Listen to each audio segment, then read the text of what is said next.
결혼한 지 10년이 넘었는데 아직도 이 모양이야. 설날 저녁 강북의 한 아파트 주방 한가운데에 가족들이 식사를 하고 있었습니다. 수연은 뜨거운 국 냄비를 두 손으로 들고 기름 냄새 밴 앞치마 채로 식탁 앞에 서 있었죠. 그때 상석에 앉은 시아버지가 젓가락을 탁 내려놓으며 낮게 내뱉은 말 한마디. 그 말 한마디에 수연의 손끝이 미세하게 떨렸고 거실 공기가 얼어붙었습니다. 그 순간 수연의 눈동자가 식탁 위를 천천히 바라보다 들고 있던 국냄비가 기울었습니다. 지금 이 순간 명절 저녁 화기애애해야 할 식사 자리에서 도대체 무슨 일이 벌어지려는 걸까요? 인생별 사연에 방문해 주셔서 감사합니다. 사연 시작 전 구독과 좋아요 부탁드리고 지금 어디서 듣고 계신지 댓글로 남겨주시면 행복한 기운이 그곳으로 전해지도록 마음 쓰겠습니다. 그럼 오늘의 이야기 시작하겠습니다. 5년이라는 시간이었습니다. 서울과 부산, 서로 다른 도시에서 버스 시간표를 외우다시피 했던 날들. KTX 막차를 타고 새벽같이 올라와 손 한 번 잡고 돌아가야 했던 주말들. 그 긴 기다림 끝에 수연은 마침내 웨딩드레스를 입었어요. 하얀 면사포 너머로 민준의 얼굴이 보였습니다. 예식장 조명 아래 서 있던 그 사람은 분명히 말했었어요. 이제 내가 평생 옆에서 행복하게 해줄게.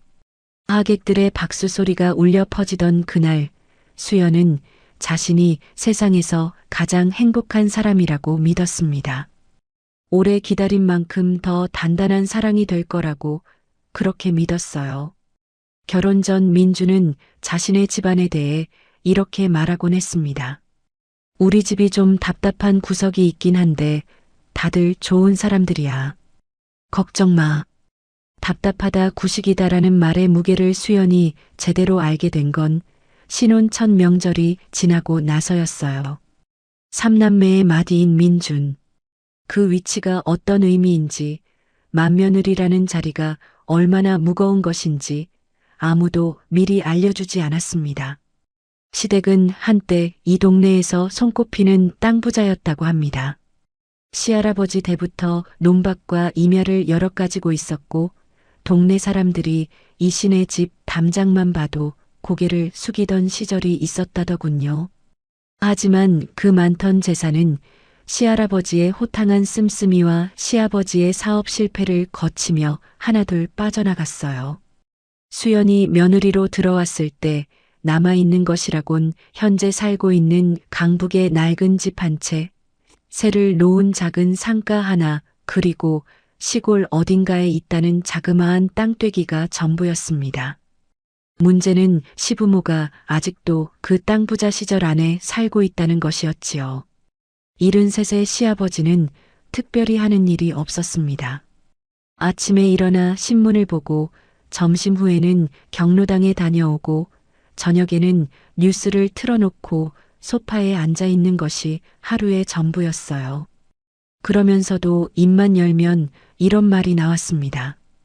우리 집안이 원래 어떤 집안인데. 그 문장은 언제나 훈계의 서두였어요. 밥상머리에서, 거실 소파에서, 때로는 전화 너머로 이미 사라진 재산 목록을 읊듯 과거의 이야기를 늘어놓은 뒤에는 을에 이런 말이 따라붙었습니다. 맏며느리가 집안 기둥이야. 알지? 부자였던 시절 집안 어른들에게 대접받으며 자란 기억, 그것만이 시아버지가 가진 유일한 자산이었어요. 세상은 바뀌었는데 그 사람만 바뀌지 못했습니다. 빈 곳간을 지키며 여전히 대지주 행세를 하는 형국이었지요. 칠순의 시어머니는 남편보다 조금 부드러웠지만 수연을 바라보는 시선 어딘가에는 늘 무언가를 재는 듯한 기색이 있었어요. 직접 나무라는 일은 드물었습니다. 다만 슬쩍 내쉬는 한숨 한 번이 100마디 말보다 무거웠지요. 시댁에는 민준 아래로 남동생과 여동생이 있었습니다. 37 시동생은 지방에 파견 근무를 나가 있어서 명절에나 얼굴을 비추었어요. 그의 아내, 그러니까 수연에게는 동서가 되는 사람은 강남에서 미용실을 운영했습니다. 나름 장사가 잘 된다고 했지요. 바쁘다는 말을 달고 살았고 실제로도 바쁜 것 같았어요. 다만 그 바쁨이 시댁일 앞에서는 유독 커지는 느낌을 지울 수가 없었습니다. 형님, 저희가 강남이잖아요. 거기서 여기까지 오려면 시간이 너무 많이 걸려서요. 막내 미나는 36에 공인중개사로 제법 바쁘게 살고 있었습니다. 간간히 전화해서 안부를 묻기도 했어요. 그러나 안부는 거기까지였지요. 시댁에 무슨 일이 생기면 미나의 입에서는 어김없이 같은 말이 나왔으니까요. 언니, 나 오늘 계약 있어서 언니가 좀 봐주면 안 될까? 이해할 수 있는 이유들이었습니다. 누구나 자기 삶이 있고 자기 일이 바쁜 법이니까요. 다만 그 이해할 수 있는 이유들이 하나씩 쌓일 때마다 시댁의 크고 작은 일은 자연스럽게 한 사람에게로 흘러들었어요. 맏며느리. 그 세 글자 앞에 수연의 이름은 늘 가려져 있었습니다. 수연의 하루는 새벽 5시에 시작되었습니다. 아이들은 방학이라 아직 이불 속에 있었어요. 10살 도윤이와 7살 서아. 두 아이의 고른 숨소리를 확인하고 거실로 나오면 창밖은 아직 어둑어둑한 새벽빛이었지요. 조용한 부엌에 불을 켜고 제일 먼저 하는 일은 약통을 여는 것이었습니다. 시아버지 혈압약, 시어머니 당뇨약, 요일별로 나눠 담긴 알약들을 확인하고 오늘 병원 예약이 있는지 휴대폰 일정을 후쳤어요. 시어머니 정형외과 물리치료가 이번 주에 2번, 시아버지 내과 정기검진이 다음 주로 잡혀 있었습니다. 직장에 출근하기 전에 해야 할 일들이 머릿속에서 목록처럼 펼쳐졌습니다. 아이들 아침밥, 시댁에 들러 약 챙겨드리기, 출근, 점심시간에 시어머니 병원 예약 변경 전화, 퇴근 후 장보기, 아이들 저녁. 수연은 멍하니 약통 뚜껑을 닫았어요. 언제부터 이렇게 됐을까? 28배 결혼해서 38이 된 지금까지 어느 순간 삶 전체가 이 목록들로 채워져 버린 것 같았습니다. 민주는 어떻게 지내고 있었을까요? 겉으로 보기에 그는 좋은 남편이었습니다. 회사에서는 성실하다는 평을 들었고 동네 사람들에게는 인사성 밝은 가장으로 통했어요. 누가 봐도 듬직한 장남, 믿음직한 가정의 기둥. 문제는 그 듬직함이 집 바깥에서만 작동한다는 것이었지요. 여보, 오늘 친구들이랑 약속 있어. 저녁 늦을 것 같아. 그 말을 들은 게 이번 주만 3번째였습니다. 수연이 뭐라고 대답하기도 전에 민주는 이미 외투를 걸치고 현관으로 향하고 있었어요. 애들 잘 봐. 나갔다 올게. 현관문이 닫히고 거실에 정적이 내려앉았습니다.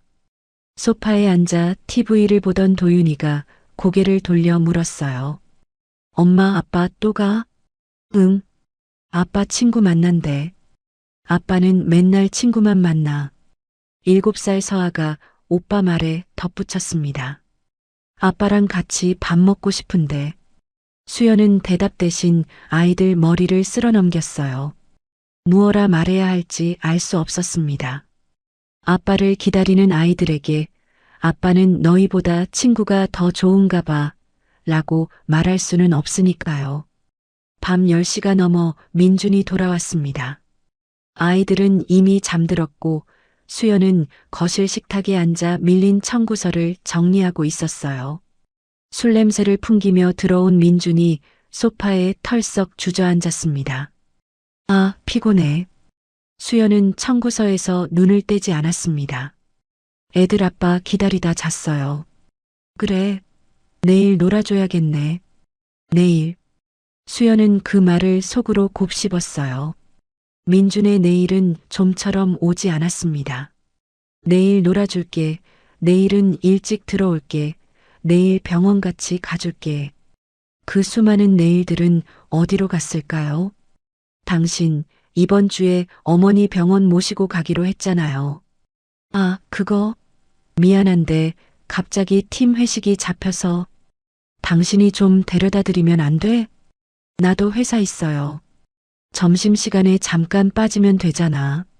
당신이 융통성 있게 좀 해봐. 융통성?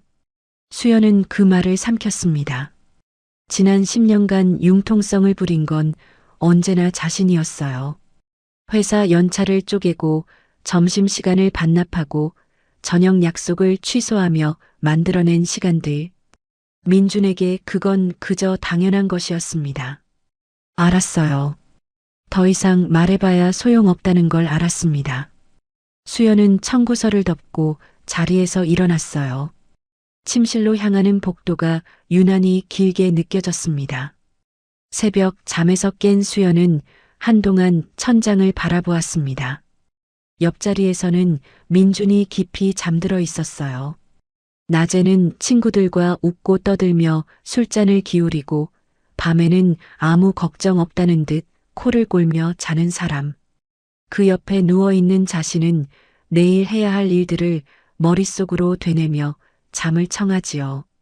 같은 이불을 덮고 있는데 어째서 이렇게 다른 세상에 사는 것 같을까요? 수연은 조용히 몸을 일으켜 창가로 갔습니다.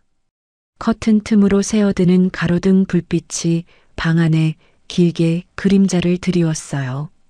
5년을 기다려 시작한 결혼이었습니다. 그 간절함 끝에 얻은 일상이 이런 모습일 줄은 몰랐어요. 결혼 후가 더 외롭다고 느끼는 자신이 수연은 조금 낯설었습니다. 그날도 평범한 오후였습니다. 수연은 점심을 먹고 잠깐 여유가 생겨 시어머님께 안부 전화를 드렸어요.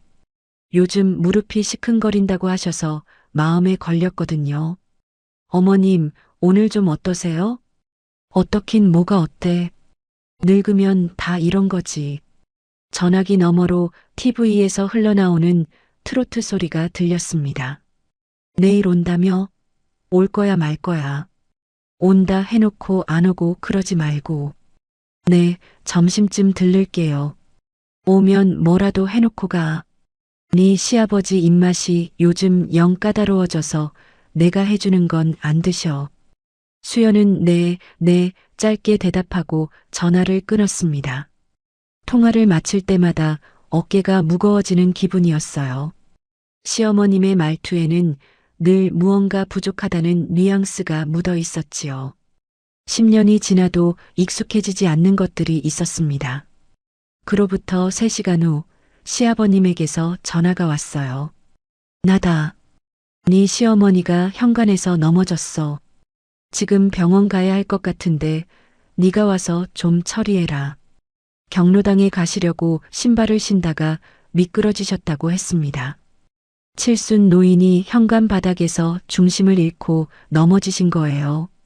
엉덩방아를 찌으시면서 팔을 짚으셨는데 그 충격에 손목 위쪽으로 금이 간 모양이었습니다.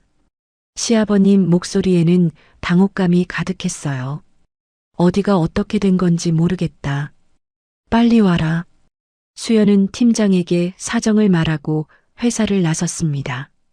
시댁 어른이 다치셨다고 하면 팀장도 더 붙잡지 않았어요. 이런 일이 한두 번이 아니었으니까요. 택시를 잡으며 민준에게 전화를 걸었습니다. 신호음만 울리고 받지 않았어요. 2번, 3번 더 걸었지만 마찬가지였습니다. 카톡을 남겼어요. 어머니 넘어지셨대. 병원 가야 할 것 같아. 전화 좀. 읽지 않음. 숫자 1이 메시지 옆에 그대로 떠 있었습니다. 택시 창밖으로 오후 햇살이 쏟아져 들어왔어요. 거리에는 여유롭게 걷는 사람들이 있었고 카페 앞 테라스에서는 누군가 웃으며 대화를 나누고 있었습니다. 평화로운 오후였지요. 수연만 어딘가로 급하게 달려가고 있었어요. 응급실에 도착하니 시어머님은 이미 엑스레이를 마친 뒤였습니다. 시아버님이 복도 의자에 앉아 계셨어요. 두 손을 무릎 위에 올린 채 멍하니 허공을 바라보고 계셨지요. 병원이라는 공간이 낯설고 불편하신 듯 했습니다. 아버님, 오래 기다리셨어요? 왔어? 의사가 뭐라고 하는데 무슨 말인지 통 모르겠다. 담당 의사를 만나 설명을 들었습니다.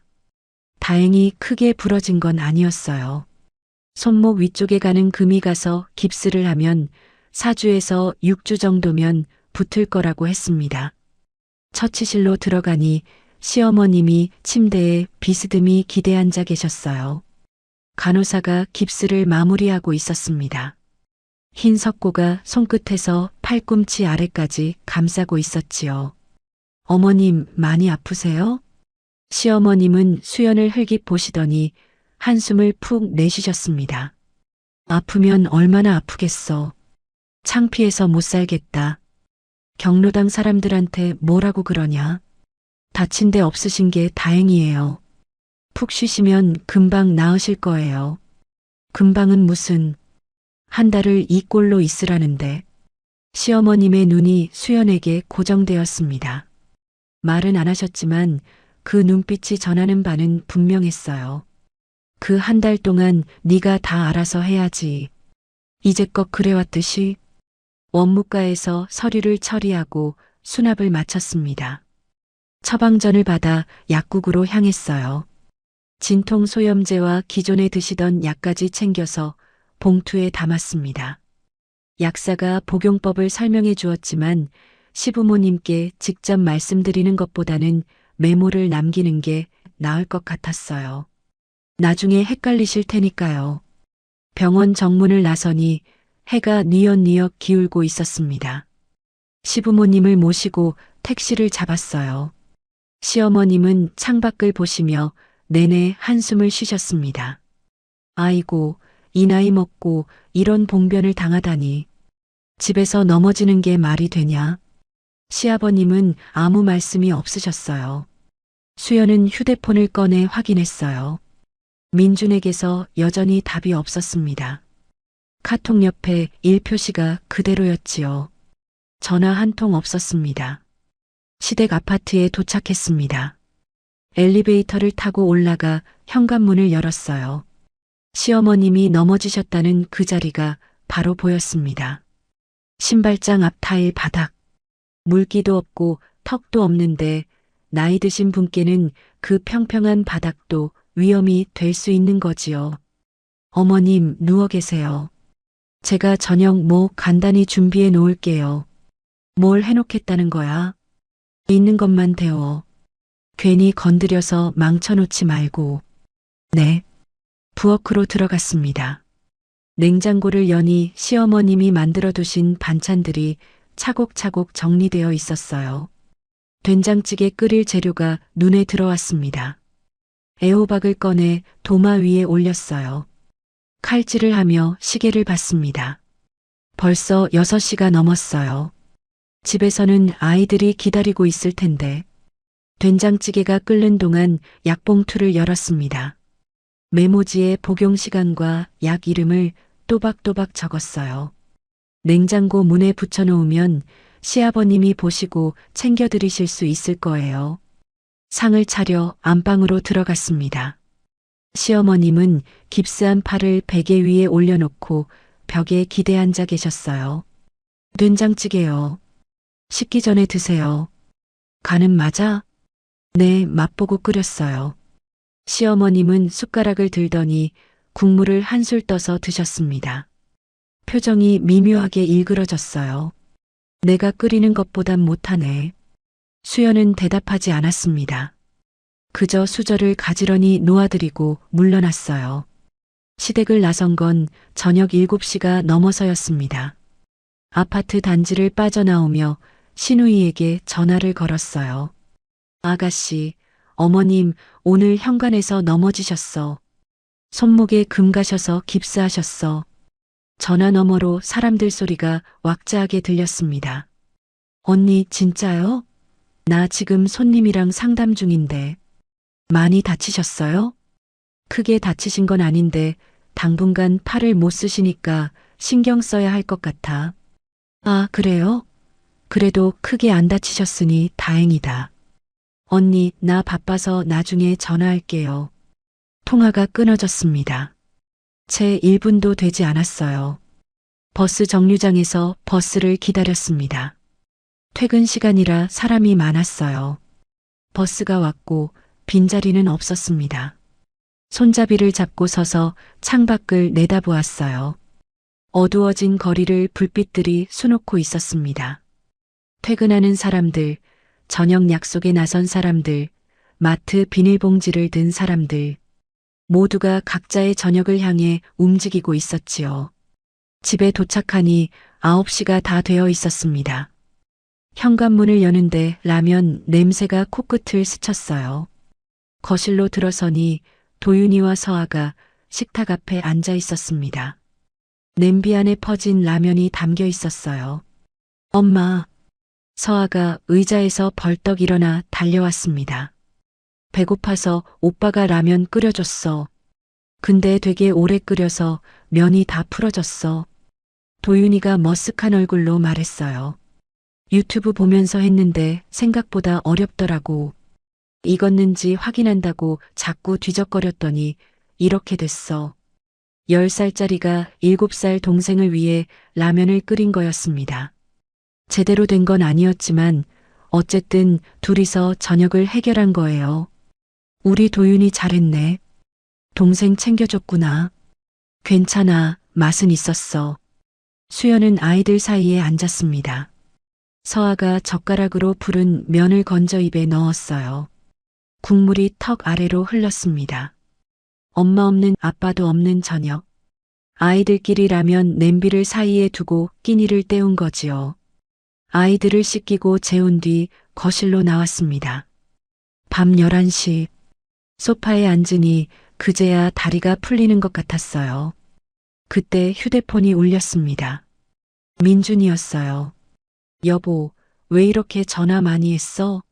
외투 주머니에 폰 넣어두고 친구들 만나느라 이제 봤네. 배경에서 웅성거리는 소리가 들렸습니다. 술잔 부딪히는 소리, 누군가 크게 웃는 소리. 어머님 현관에서 넘어지셨어. 손목 깁스하셨고. 뭐? 진짜? 많이 다치셨어? 한 달 정도 깁스하셔야 한대. 에이, 깁스면 금방 낫지. 고생했네. 수연은 잠시 기다렸습니다. 지금 들어갈게 라는 말이 나올까 싶어서요. 나 조금 이따 갈게. 먼저 자. 지금 어디야? 친구들이랑 2차 왔어. 왜? 아니. 됐어. 수연이 먼저 끊었습니다. 고생했네. 그 네 글자가 공허하게 맴돌았습니다. 시어머님이 넘어지셔서 응급실로 달려갔고 병원 서류를 처리하고 약을 타고 시댁에서 저녁을 차려드리고 집에 돌아왔어요. 그 사이 아이들은 둘이서 라면을 끓여 먹었습니다. 남편은 친구들과 술을 마시고 있었지요. 그가 건넨 말은 고생했네. 그게 다였습니다. 수연은 거실 불을 끄고 창가로 갔습니다. 아파트 단지 사이로 불빛들이 점점이 보였어요. 가족이 있는데 왜 이렇게 혼자일까요? 그날 밤 수연은 한 가지를 분명히 알았습니다. 이 싸움은 끝까지 혼자라는 것을요. 결혼 10년 차. 수연은 강북의 작은 번역회사에서 일하고 있었습니다. 직원 12명짜리 회사였어요. 출판사에서 의뢰받은 책들을 번역하거나 기업 문서를 검수하는 일을 했지요. 대학에서 영문학을 전공한 게 이렇게 쓰일 줄은 몰랐습니다. 월급이 많지는 않았어요. 하지만 집에서 가깝고 칼퇴근이 가능하고 무엇보다 아이들 학교 일정에 맞춰 움직일 수 있다는 게 장점이었지요. 경력을 쌓아 더 큰 회사로 옮기겠다는 생각은 애초에 접었습니다. 그럴 여유가 없었으니까요. 오늘도 점심시간에 시어머님 약을 타러 가야 했어요. 처방전을 보니 한 달치 약이 떨어질 때가 됐더군요. 점심밥은 대충 편의점 삼각김밥으로 때웠습니다. 약국에서 돌아오는 길에 동서에게서 카톡이 왔어요. 형님, 다음 주 아버님 생신인데 선물 뭐 살지 정했어요? 수연은 걸음을 멈추고 답장을 보냈습니다. 아직? 같이 사는 거 어때? 아, 저희 요즘 가게가 너무 바빠서요. 유 형님이 대신 골라주시면 안 돼요? 나중에 돈 보내드릴게요. 나중에. 그 나중에가 온 적이 있던가요? 작년 시어머님 생신 때도 똑같은 말을 들었습니다. 선물 골라주시면 돈 보내드릴게요. 결국 돈은 안 왔고 수연 혼자 두 집 몫을 계산했지요. 그래, 알았어. 더 묻지 않았습니다. 물어봐야 달라질 게 없으니까요. 수연에게는 결혼 전 꿈이 있었습니다. 작은 베이킹 카페를 여는 거였어요. 25에 학원을 다니며 자격증까지 땄었지요. 오븐에서 빵이 부풀어 오르는 걸 보고 있으면 마음이 편해졌습니다. 민준에게 그 이야기를 했을 때 그는 웃으며 말했어요. 결혼하고 돈 모아서 차리자. 내가 도와줄게. 13년 전 일이었습니다. 그 약속은 어디로 갔는지 이제는 묻지도 않게 됐어요. 회사에서 번역 마감이 다가오면 야근을 해야 할 때도 있었습니다. 그런 날이면 아이들 저녁이 걱정이었어요. 민준에게 연락해봤자 소용없다는 건 알고 있었지요. 그래도 혹시나 싶어 카톡을 보냈습니다. 오늘 마감이라 좀 늦을 것 같아. 애들 저녁 좀 챙겨줄 수 있어? 1시간이 지나도 답이 없었어요. 읽기는 읽었더군요. 결국 팀장에게 양해를 구하고 먼저 퇴근했습니다. 남은 분량은 집에서 아이들 재우고 밤새 했어요. 다음 날 출근해서 졸린 눈을 비비며 일하는데 같은 팀 막내가 커피를 건네며 말했습니다. 선배님, 어제 집에서 하신 거예요? 진짜 대단하다. 대단한 게 아니었어요. 선택지가 없었을 뿐이지요. 시누이 미나에게서 전화가 온 건 토요일 오전이었습니다. 언니, 나 급한 계약건이 생겼는데 오늘 어머니 물리치료 데려다 드리는 거 대신 좀 해줄 수 있어? 수연은 달력을 봤어요. 오늘 도윤이 학원 상담이 있었습니다.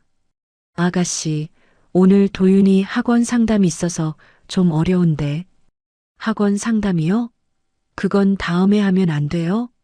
어머니 물리치료는 오늘 안 가시면 예약 취소되는데. 수연은 잠시 말이 없었어요. 언니, 거기 있어요? 진짜 급한 거거든. 이번만.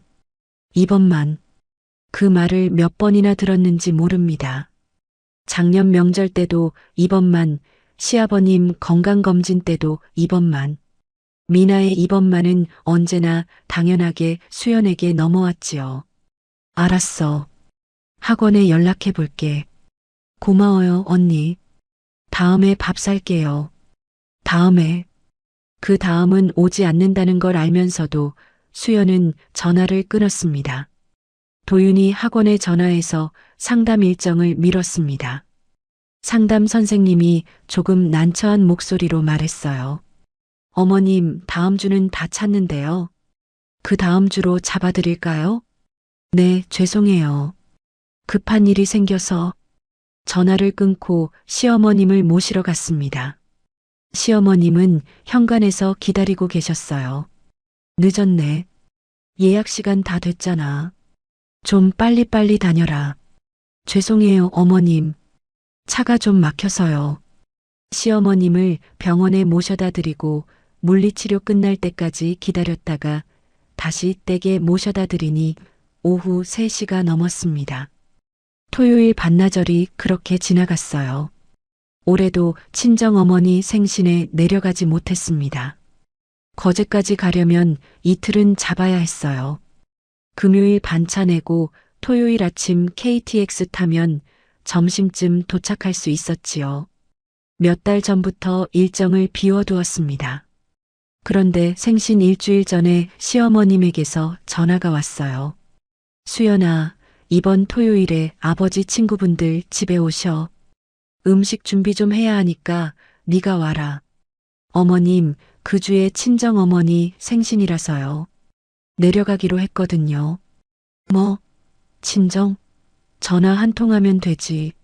시아버지 손님 대접이 더 중요해. 전화 한 통이면 되지. 그 말에 할 말을 잃었습니다. 3년째 전화로만 생신 인사를 드리고 있었어요. 매년 내년에는 꼭 갈게라고 말하면서요. 어머님 3년째 못 내려가서 맏며느리가 시댁일을 두고 친정에 갈 수가 있어? 네 어머니도 다 이해하실 거야. 결국 거제행 기차표를 취소했습니다. 친정 어머니에게 전화를 걸었어요. 엄마 나야. 이번 생신 때 내려가려고 했는데. 알았다. 어머니는 수연이 말을 끝내기도 전에 대답하셨습니다. 시댁에 일 있지? 괜찮아.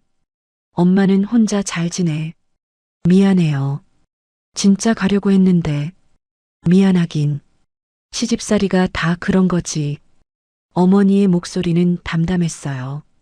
원망도 서운함도 내비치지 않으셨지요. 거제에서 작은 뜨개질 공방을 하시는 어머니. 아버지 돌아가시고 혼자 사시면서도 딸에게 기대는 법이 없으셨습니다. 늘 괜찮다고만 하셨어요. 그 괜찮다는 말이 오히려 더 무거웠습니다. 전화를 끊고 한참을 가만히 앉아 있었어요. 시어머님 병원은 1년에 수십 번 모시고 다니면서 친정어머니 생신에는 3년째 얼굴을 못 비추고 있었습니다. 이게 도대체 뭔지. 그날 밤 아이들을 재우고 화장을 지우다가 거울 앞에 멈춰 섰습니다. 피곤에 찌든 눈, 탄력을 잃어가는 피부, 어딘지 지쳐 보이는 표정. 결혼 전 사진을 본 적이 있었습니다. 25 베이킹 자격증 받던 날 찍은 사진이었어요. 환하게 웃고 있는 얼굴. 그때는 꿈도 있고 설렘도 있고 내일이 기대되기도 했었지요. 지금 거울 속 얼굴은 그때와 너무 달랐습니다. 맏며느리, 엄마, 아내. 10년 동안 그 이름들 뒤에 숨어 살았어요. 시키는 대로 하고 참을 수 있는 만큼 참고 감당할 수 있는 만큼 감당했습니다. 그러면서 정작 나는 어디론가 사라져버린 것 같았지요. 수연은 거울 속 자신에게 물었습니다. 나, 누구지? 대답은 없었어요. 형광등 불빛 아래 낯선 얼굴만 수연을 바라보고 있었습니다. 설이 닷새 앞으로 다가왔습니다. 수연은 퇴근 후 대형마트에 들렀어요. 명절 장을 봐야 했거든요. 정육 코너에서 갈비와 불고기용 소고기를 골랐습니다. 냉동 코너에서 동태를 집어들었고 건어물 코너에서 황태채와 멸치를 담았어요. 채소 코너로 갔습니다. 애호박, 시금치, 고사리, 도라지, 콩나물, 두부 2모, 계란 2판. 카트가 금세 무거워졌지요. 계산대 줄에 섰을 때 동서에게서 카톡이 왔어요. 형님 제사 비용 10만 원 보냈어요. 저희 가게가 연말이라 정신이 없네요. 먼저 준비해 주셔서 감사해요. 수연은 카트 안을 내려다보았습니다. 오늘 장만해도 30만 원은 훌쩍 넘을 거예요. 내일 과일을 사야 하고 모레는 부족한 것들을 더 채워야 했지요. 10만 원. 강남에서 미용실 하느라 바쁘다는 동서가 보내는 돈은 매년 그 정도였습니다. 나머지는 전부 수연네 몫이었어요. 설 전날 아침 수연은 새벽같이 일어났습니다. 도윤이와 서아를 깨워 옷을 입히고 민준을 불러 차에 태웠어요. 트렁크에는 어제 장본 짐들이 가득했습니다. 이렇게 일찍 가야 해? 민준이 운전대를 잡으며 하품을 했어요. 어머님이 8시까지 오래. 휴, 명절은 진짜 피곤해. 수연은 대답하지 않았습니다. 피곤하다는 말, 누가 더 피곤한지 따져보고 싶었지만 입을 열지 않았어요. 시댁 아파트 주차장에 차를 세웠습니다. 트렁크에서 짐을 꺼내 양손에 들고 엘리베이터를 탔어요. 현관문을 열자 시어머님이 앞치마를 두르고 서 계셨습니다. 왔어? 늦었네. 시계를 봤어요. 7시 50분이었습니다. 8시까지 오라고 하셔서요. 그래도 미리미리 와야지. 할 일이 얼마나 많은데. 수연은 신발을 벗으며 조용히 대답했어요. 네, 짐 먼저 정리할게요. 부엌에 들어서니 싱크대 위가 어수선했습니다. 시어머님이 아침부터 뭔가를 하시려다 만 흔적이 보였어요. 도마 위에 반쯤 손질한 무가 놓여 있었고 채소들이 여기저기 널려 있었지요.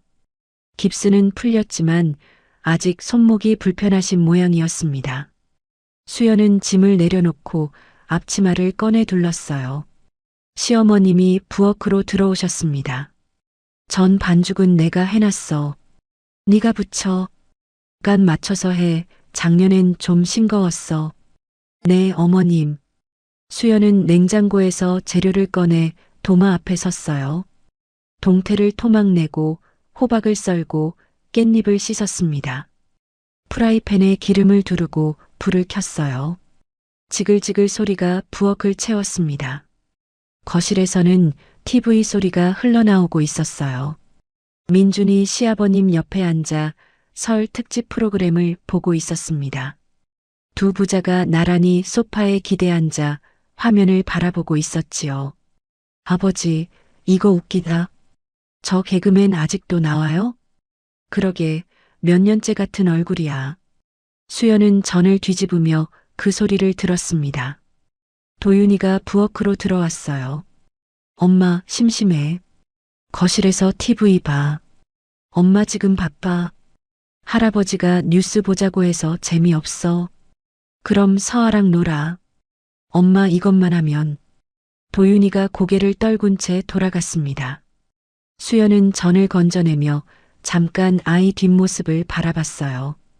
명절이 아이들에게도 지루한 시간이라는 걸 알고 있었습니다. 하지만 지금은 신경 쓸 여유가 없었지요. 11시가 넘어 신우이 미나가 도착했습니다. 현관에서 밝은 목소리가 들렸어요. 엄마, 아버지, 저 왔어요. 그래, 왔어? 시어머님이 거실로 나가며 반갑게 맞으셨습니다. 길 안 막혔어? 일찍 나와서 괜찮았어요. 언니, 수고 많네. 미나가 부엌 쪽을 보며 말했어요. 손에는 과일 상자가 들려 있었습니다. 수연은 프라이팬에서 눈을 떼지 못한 채 대답했어요. 응, 왔어요, 아가씨. 와, 전 진짜 많다. 언니 손이 빠르긴 빨라. 미나가 과일 상자를 내려놓고 부엌으로 들어왔습니다. 언니, 나 뭐 도울까? 아가씨, 시금치 좀 다듬어 줄래요? 아, 잠깐만. 나 화장실 먼저 좀. 미나는 화장실로 갔습니다. 그리고 나온 뒤에는 거실 소파에 앉아 핸드폰을 들여다보았어요. 30분이 지나도 부엌에 오지 않았습니다. 수연은 묵묵히 전을 부쳤어요. 오후 2시가 되어서야 전 부치기가 끝났습니다. 허리를 펴자 등이 뻐근했어요.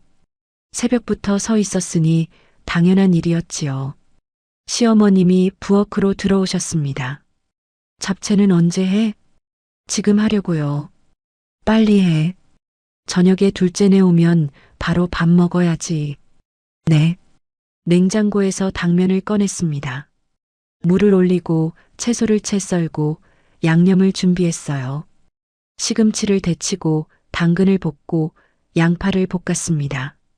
간을 보는데 시어머님이 옆에 오셨어요. 어디 봐.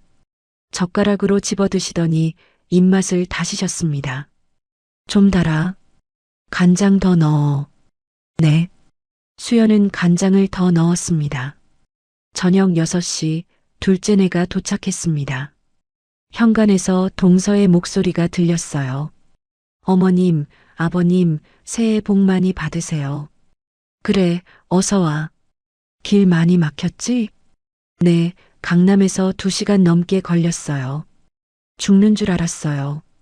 동서가 웃으며 거실로 들어왔습니다. 손에는 백화점 쇼핑백이 들려 있었어요. 형님, 고생 많으셨어요. 동서가 부엌을 향해 말했습니다. 응, 왔어. 수연은 국을 저으며 짧게 대답했어요. 와, 음식 진짜 많다. 역시 형님이야. 동서가 감탄하듯 말했습니다. 뭐 도울 거 있어? 됐어. 거의 다 했어. 아, 그래요? 저 요리 진짜 못하거든요. 괜히 건드리면 망쳐요. 동서는 쇼핑백을 내려놓고 거실로 갔어요. 시어머님 옆에 앉아 이런저런 이야기를 시작했습니다. 수연은 국간을 보며 그 대화를 들었어요. 가게가 바빠서 10만 원밖에 못 보낸다더니 백화점 쇼핑백은 들고 왔네. 생각을 털어냈습니다. 생각해봤자 달라지는 건 없으니까요. 저녁상이 차려졌습니다. 거실 큰 상에 음식들이 빼곡히 놓였어요. 전, 잡채, 갈비찜, 나물, 동태탕. 수연이 아침부터 준비한 것들이었습니다. 가족들이 둘러앉았어요. 도윤이와 서아는 한쪽 구석에 앉았어요. 수연은 마지막으로 국냄비를 들고 부엌에서 나왔습니다. 이것만 놓을게요. 상 가운데 냄비를 내려놓으려는데 시아버님이 입을 여셨어요. 수연이 쟤는 결혼한 지가 언젠데 아직도 음식 내오는 것도 일이 서투냐. 수연의 손이 멈췄습니다. 네 시어머니 팔이 불편해서 음식 먹기 힘든데 네가 와서 좀 잘 챙겨야 할 거 아니야. 식탁 위로 침묵이 내려앉았어요. 민주는 고개를 숙이고 있었고 동서는 젓가락을 만지작거렸습니다. 미나는 핸드폰을 내려놓고 어색하게 앉아 있었어요. 수연은 냄비를 들고 그 자리에 멈춰섰습니다. 서투르다. 새벽 5시에 일어났어요. 아이들 챙겨서 여기까지 왔어요. 온종일 부엌에서 쉬지 않고 일했어요. 그런데 서투르다고요. 수연의 입술이 떨렸습니다. 뭔가가 올라오고 있었어요. 10년간 삼켜왔던 것들이 목구멍까지 차오르고 있었습니다. 식탁 위로 무거운 침묵이 내려앉았지요. 숟가락 소리도 젓가락질도 멈춰 있었습니다. 가족들의 시선이 수연에게 쏠려 있었어요. 시아버님은 상석에 앉아 못마땅한 표정을 짓고 계셨습니다. 왜 거기 서 있어? 빨리 안 나? 재촉하는 목소리였어요. 수연은 천천히 상을 내려다보았습니다. 전, 잡채, 갈비찜, 나물. 새벽 5시에 일어나 만든 것들이었어요. 허리가 끊어질 것 같았고 손은 기름에 데어 얼얼했습니다. 점심도 제대로 못 먹고 부엌에 서 있었지요. 그런데 돌아온 말은 서투르다는 핀잔이었습니다. 10년이었어요. 결혼하고 10년 동안 명절마다 이 자리에 섰습니다. 새벽같이 일어나 시댁에 와서 온종일 음식을 만들고 상을 차리고 밥 먹을 틈도 없이 치우고 설거지했지요. 단 한 번도 고맙다는 말을 들은 적이 없었어요. 당연한 일이니까. 맏며느리니까. 뭔가 끊어지는 소리가 들렸습니다.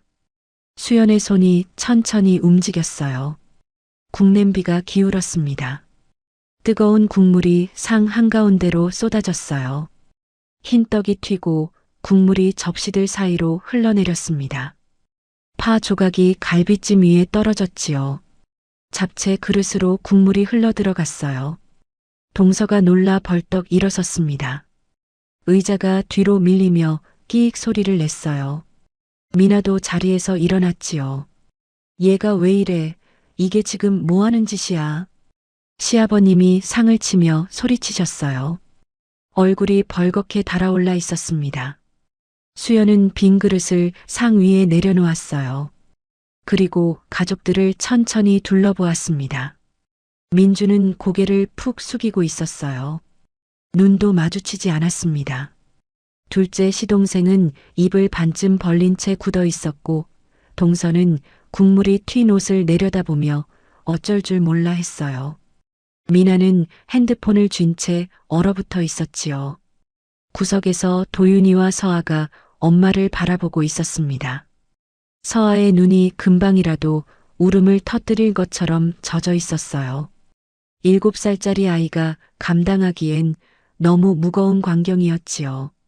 엄마, 서아의 떨리는 목소리가 들렸어요. 수연은 애써 아이에게서 눈을 돌렸습니다. 지금 눈을 마주치면 무너질 것 같았거든요. 서투르다고요. 수연이 입을 열었어요. 목소리가 낮았지만 또렷했습니다. 아버님, 저 결혼한 지 10년 됐어요. 시아버님이 인상을 찌푸리셨어요. 뭔 소리를 하려는 건지 못마땅하다는 표정이었습니다. 그래서 10년 동안 명절마다 새벽에 일어났어요. 전 부치고 나물 무치고 국 끓이고 상 차리고 설거지하고 한 번도 빠진 적 없어요. 수연의 목소리가 조금씩 힘을 얻었습니다. 어머님 병원도 제가 다 모시고 다녔어요. 약 타고 예약 잡고 물리치료 데려다 드리고 회사 다니면서요. 애들 키우면서요. 그게 맏며느리가 할 일 아니야? 시아버님이 받아치셨어요. 당연하다는 투였습니다. 그게 뭐가 대단하냐는 뉘앙스가 얼굴에 그대로 드러나 있었지요. 수연은 그 표정을 물끄러미 바라보았어요. 당연한 일이요? 저만 당연해요? 뭐, 아가씨는요? 동서는요? 왜 저만 당연하게 해야 해요? 시아버님 얼굴이 더 붉어졌어요. 걔들은 바쁘잖아. 미나는 부동산 일이 있고 둘째네는 강남에서 가게 하느라. 저도 바빠요. 수연이 말을 끊었습니다. 시아버님이 말문이 막힌 표정을 지었어요. 저도 회사 다녀요. 번역 마감 있으면 밤새워요.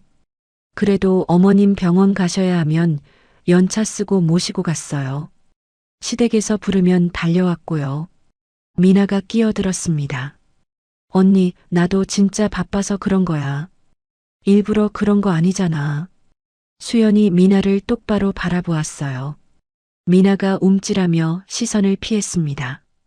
아가씨, 오늘 전 부칠 때 도와준다고 했잖아요. 화장실 간다더니 어디 갔어요? 그게 급한 전화가 와서 30분 동안 소파에서 핸드폰 하고 있었잖아요. 내가 안 본 줄 알아요? 미나가 입을 다물었습니다. 할 말이 없는 표정이었어요.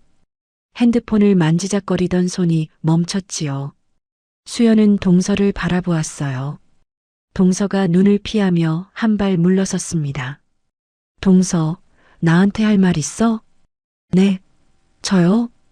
제사 비용 10만 원. 오늘 내가 장 본 것만 30만 원 넘어. 과일, 고기, 생선, 채소, 거기다 용돈까지. 10만 원이면 끝이야? 동서 얼굴이 붉어졌어요. 형님, 저희도 사정이. 백화점 쇼핑백 들고 오지 않았어? 그 돈은 있고. 동서가 고개를 떨궜습니다. 아까 들고 온 쇼핑백이 현관 쪽에 놓여 있었어요. 수연은 민준을 바라보았어요. 민준은 여전히 고개를 숙이고 있었습니다. 상 위에 흘러내린 국물만 멍하니 보고 있었지요. 옆에 앉은 둘째가 민준을 슬쩍 쳐다봤지만 민준은 꿈쩍도 하지 않았어요. 당신, 수연이 불렀습니다. 민준이 천천히 고개를 들었어요. 당신은 오늘 뭐 했어? 민준이 대답하지 않았습니다. 운전했지. 그거 말고 뭐 했어? 여전히 대답이 없었어요. 전 부치는 거 도와줬어? 채소 썰어줬어? 애들이라도 봐줬어? 민준이 입술을 달싹였지만 소리는 나오지 않았습니다. 소파에 앉아서 TV 봤잖아. 아버지랑 나란히 앉아서 개그 프로그램 보고 있었잖아. 수연의 목소리가 높아졌어요. 내가 부엌에서 허리 휘어지게 서 있는데 당신은 거실에서 웃고 있었어. 도윤이가 심심하다고 왔는데 나한테 보냈지? 당신이 데리고 놀면 되잖아. 왜 안 해? 민준이 힘없이 말했습니다. 사람들 앞에서 이러지 마. 그 한마디에 수연은 피식 웃었어요. 웃음이 나왔습니다. 기가 막혀서요. 사람들 앞이라서? 사람들 앞이니까 참으라고? 민준이 눈을 피했어요. 10년 동안 그렇게 참았어. 수연의 목소리가 갈라졌습니다. 새벽에 일어나서 약 챙기고 병원 모시고 명절 음식하고 제사 지내고 내 생일은 혼자 보내면서 친정 엄마 생신은 3년째 못 가면서 다 참았어요. 거실이 쥐 죽은 듯 조용했어요. 누구도 입을 열지 않았습니다. 고맙다는 말 한 번 들어봤어요? 한 번도 없어요. 당연한 거니까. 맏며느리니까. 다들 그렇게 생각하잖아요. 수연은 시아버님을 바라보았어요. 시아버님이 눈을 피하지 않고 똑바로 쳐다보셨지요. 아직도 화가 나 있는 표정이었습니다. 근데 서투르대요. 10년을 했는데 서투르대요. 수연의 눈가가 뜨거워졌지만 눈물은 흘리지 않았어요. 새벽 5시에 일어나서 여기 와서 온종일 부엌에 서 있었는데 서투르다고요. 시어머님이 조심스럽게 입을 여셨어요. 수연아, 일단 진정하고. 어머님. 수연이 시어머님을 바라보았습니다. 시어머님이 말을 멈추셨어요. 어머님도요. 오늘 전 싱겁다고 하셨잖아요. 잡채는 달다고 하셨고요. 제가 몇 시간 서서 만들었는데 고맙다는 말 대신 그런 말부터 하셨어요. 시어머님 얼굴에 당혹스러운 기색이 스쳤습니다. 저번에 친정엄마 생신 못 간 거 기억하세요? 아버님 손님 오신다고 음식하러 오라고 하셔서요. 수연의 목소리가 떨렸어요. 3년째 못 갔어요. 3년이요. 어머님 병원은 1년에 20번도 넘게 모시고 다녀요. 근데 친정엄마 얼굴은 3년째 못 봤어요. 시어머님이 고개를 돌리셨습니다. 수연은 한 발 물러섰어요. 이제 그만할래요. 뭐? 시아버님이 되물으셨습니다. 명절이요. 제사요. 병원이요. 다 그만할래요. 얘가 지금 이제 이 집안 며느리 안 한다고요. 수연이 민준을 가리켰어요. 저 사람이랑 그만 산다고요. 그 한마디에 거실 공기가 얼어붙었습니다. 누군가 숨을 들이쉬는 소리가 들렸어요. 시어머님이 눈을 크게 뜨셨습니다. 뭐라고? 얘가 지금 제정신인 거니? 무슨 말을 하는 거야? 시아버님이 상을 내리치셨어요. 접시가 덜컹거리며 소리를 냈습니다. 수연은 물러서지 않았어요. 아버님, 저 정신 멀쩡해요. 10년 만에 처음으로 제정신인 것 같아요. 도윤이가 자리에서 일어섰어요. 엄마. 목소리가 떨리고 있었습니다. 10살짜리 아이 얼굴에 두려움이 서려 있었어요.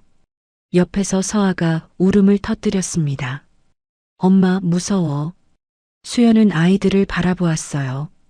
가슴이 찢어지는 것 같았습니다. 이런 모습을 보여주고 싶지 않았어요. 하지만 더 이상 참을 수가 없었지요. 아이들에게 다가가 눈높이를 맞췄습니다. 도윤아, 서아야. 엄마가 미안해. 근데 엄마도 이제 좀 쉬어야 할 것 같아. 도윤이가 고개를 끄덕였어요. 무슨 뜻인지 다 알아들었는지는 모르겠지만 엄마 손을 꼭 잡았습니다. 서아가 수연 품에 안겼어요. 작은 몸이 파들파들 떨고 있었지요. 수연은 아이들을 데리고 현관으로 향했습니다. 야, 어디가?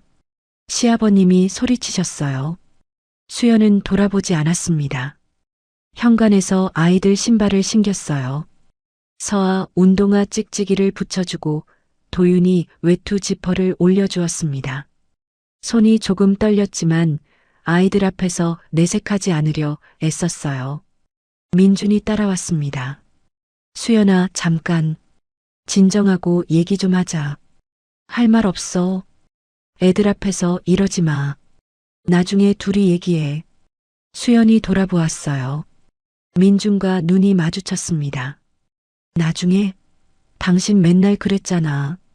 나중에 도와줄게. 나중에 얘기하자. 나중에 시간 내줄게. 그 나중이 언제 왔어? 민준이 입을 열지 못했습니다. 할 말이 없는 표정이었어요. 수연은 현관문을 열었습니다. 복도에 차가운 공기가 밀려 들어왔어요. 아파트 복도는 고요했습니다. 형광등 불빛 아래로 세 사람의 그림자가 길게 늘어졌어요. 서아를 안고 도윤이 손을 잡고 엘리베이터를 향해 걸었습니다. 서아는 엄마 어깨에 얼굴을 묻고 훌쩍였고 도윤이는 굳은 표정으로 바닥만 보고 있었지요. 엘리베이터가 도착하고 문이 열렸습니다. 1층에 도착해서 밖으로 나왔어요. 밤 공기가 차가웠습니다. 입에서 하얀 입김이 피어올랐지요. 어느새 눈이 내리기 시작하고 있었어요. 하얀 눈송이가 가로등 불빛 아래로 떨어지고 있었습니다. 수연은 택시를 잡았어요. 어디로 갈까요? 기사님이 물으셨습니다. 중년의 남자분이었어요. 백미러로 뒷좌석을 흘낏 보시더니 더 묻지 않으셨지요. 수연은 집 주소를 말했어요.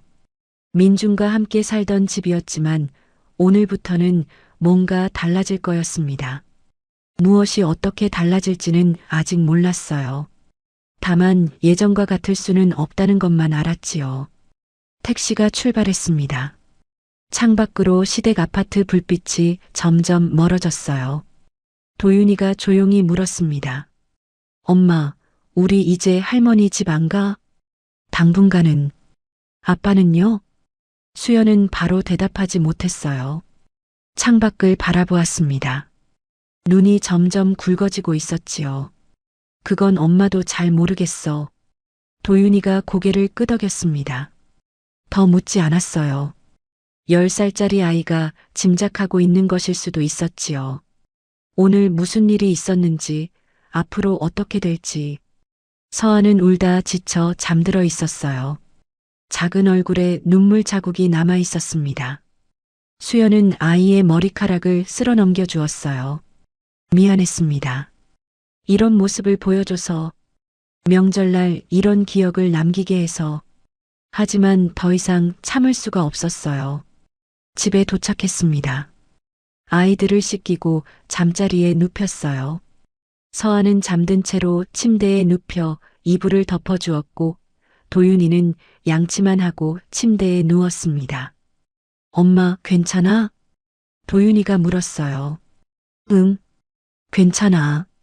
자, 진짜? 응, 엄마 괜찮아. 도윤이 걱정 안 해도 돼. 도윤이가 고개를 끄덕이고 눈을 감았습니다. 수연은 아이들 방문을 닫고 거실로 나왔어요. 시계는 밤 10시를 넘기고 있었습니다. 소파에 앉았어요. 휴대폰에 알림이 쏟아져 있었습니다. 민준, 시어머니 미나. 부재중 전화, 카톡 메시지. 열어보지 않았습니다. 창밖을 바라보았어요. 눈이 계속 내리고 있었습니다. 하얀 눈송이가 가로등 불빛 아래로 떨어지고 있었지요. 아파트 단지가 하얗게 덮여가고 있었어요. 내일부터 어떻게 해야 할지 막막했습니다. 이혼이라고 말해버렸어요. 내뱉고 나니 실감이 나지 않았습니다. 하지만 후회는 없었어요. 10년 만에 처음으로 자신을 위해 말했으니까요. 무섭지 않다고 하면 거짓말이에요. 하지만 오늘보다는 나을 거라고 생각했습니다. 적어도 오늘 잃어버렸던 나를 되찾았으니까요. 수연은 오래도록 그 눈을 바라보았습니다. 설 연휴가 끝나고 며칠이 지났습니다. 수연은 회사에 사표를 냈어요. 10년 동안 다닌 번역회사였지요. 팀장이 붙잡았지만 마음은 이미 정해져 있었습니다. 박 대리, 갑자기 왜 그래? 무슨 일 있어? 개인 사정이 있어서요. 죄송합니다. 다시 한번 생각해봐. 10년인데. 그 말에 수연은 잠시 멈칫했어요. 결혼 생활도 10년, 회사 생활도 10년. 공교롭게도 같은 시간이었지요. 그 10년이 아까워서요. 이제 제 시간 좀 살아보려고요. 팀장이 더 이상 말리지 않았습니다. 무슨 뜻인지 알아들은 것 같았어요. 퇴직금 정산을 받았습니다. 10년치 퇴직금이 통장에 찍혔어요. 큰 돈은 아니었지만 새 출발을 하기엔 충분했습니다. 시댁에서의 일이 있고 민준과 수연은 며칠 동안 아무 말 없이 지냈어요. 며칠 뒤 민준이 조심스럽게 얘기를 꺼냈어요. 당분간 생각 정리할 시간이 필요하잖아. 내가 기숙사로 들어가 있을게. 수연은 고개를 끄덕였어요. 더 이상 얼굴 보며 싸우고 싶지 않았습니다. 지금은 거리가 필요했지요. 민준이 짐을 싸나가던 날 도윤이가 물었어요. 아빠 어디가? 아빠 회사 근처에서 잠깐 살아. 일이 바빠서. 언제 와? 민준이 대답을 못했습니다. 수연도 끼어들지 않았어요. 서아는 아빠가 가방을 들고 나가는 걸 멀뚱히 바라보고만 있었습니다. 7살짜리는 무슨 상황인지 정확히 모르는 것 같았어요. 아니, 어쩌면 알면서도 모른 척하는 것일 수도 있었지요. 현관문이 닫히고 집이 조용해졌습니다. 수연은 동네를 돌아다니기 시작했어요. 골목골목을 걸으며 가게 자리를 찾았습니다. 결혼 전에 꿈꾸던 작은 베이킹 카페. 13년 전에 접어둔 꿈이었지요. 부동산 앱을 뒤지고 직접 발품을 팔았어요. 조건은 간단했습니다. 월세 50만 원 이하, 작아도 괜찮으니 깨끗한 곳. 일주일쯤 지났을 때 집 근처 골목에서 작은 상가를 발견했어요. 좁은 골목 안쪽에 있었습니다. 대로변은 아니었지만 주택가와 가까워서 동네 사람들이 지나다닐 만한 위치였지요. 이전에 뭘 했는지 모르겠지만 비어 있는지 꽤 된 것 같았어요. 유리창에 먼지가 쌓여 있었습니다. 부동산에 전화했어요. 저기요, 그 골목 안쪽 상가 아직 비어 있어요? 아, 거기요? 네, 비어 있어요. 보러 오실 거예요? 다음 날 부동산 사장님과 함께 상가를 봤습니다. 문을 열고 들어가니 먼지 냄새가 났어요. 10평 남짓한 공간이었습니다. 좁았지만 아담했어요.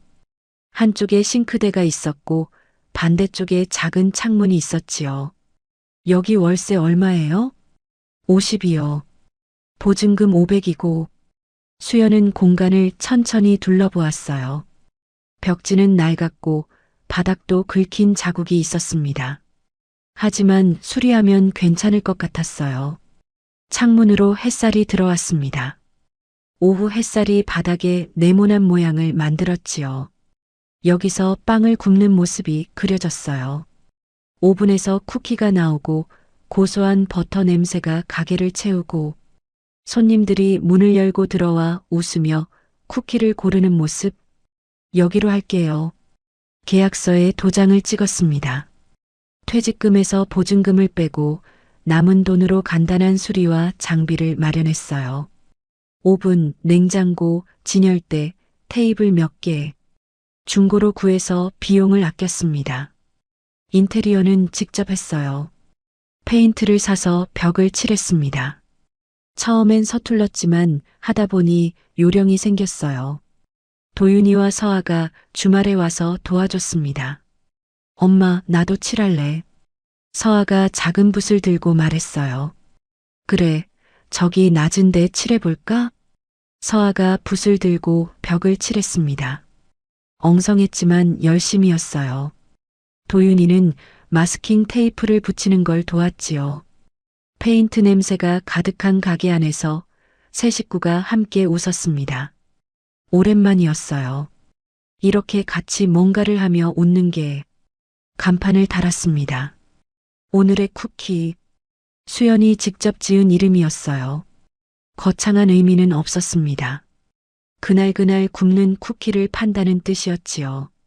오늘 만든 쿠키를 오늘 파는 가게. 간판은 도윤이가 디자인을 도왔어요.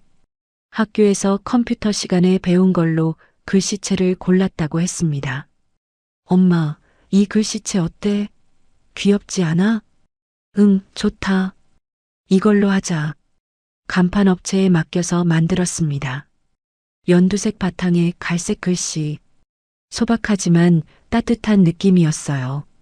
간판이 달리던 날 수연은 길 건너편에서 한참을 바라보았습니다. 오늘의 쿠키. 제 이름을 건 가게였어요. 누구의 며느리도 누구의 아내도 아닌 그냥 박수연의 가게. 13년 전에 꿈꿨던 게 이제야 현실이 되었습니다. 눈가가 뜨거워졌어요. 하지만 슬픈 눈물은 아니었습니다. 오픈 준비를 하면서 메뉴를 정했습니다. 버터 쿠키, 초코칩 쿠키, 오트밀 쿠키, 녹차 쿠키. 기본적인 것들로 시작하기로 했어요. 베이킹 학원에서 배웠던 레시피를 꺼내보고 몇 번이고 연습했습니다. 아이들이 시식단이 되어줬어요. 엄마, 이거 진짜 맛있어. 서아가 버터 쿠키를 먹으며 말했습니다. 진짜? 안 달아? 응, 딱 좋아. 학교 앞 빵집보다 맛있어. 도윤이는 초코칩 쿠키를 먹으며 고개를 끄덕였어요. 엄마, 이거 팔면 사람들 좋아할 것 같아. 아이들의 칭찬에 수연은 웃음이 났습니다. 오븐에서 갓 나온 쿠키, 고소한 버터 냄새가 가게 안을 채웠어요. 그 냄새를 맡으니 마음이 편해졌습니다. 10년 동안 잊고 있던 감각이었지요. 뭔가를 만들고 그것이 누군가에게 기쁨을 주는 느낌. 오픈 전날 밤 수연은 가게에서 혼자 시간을 보냈습니다.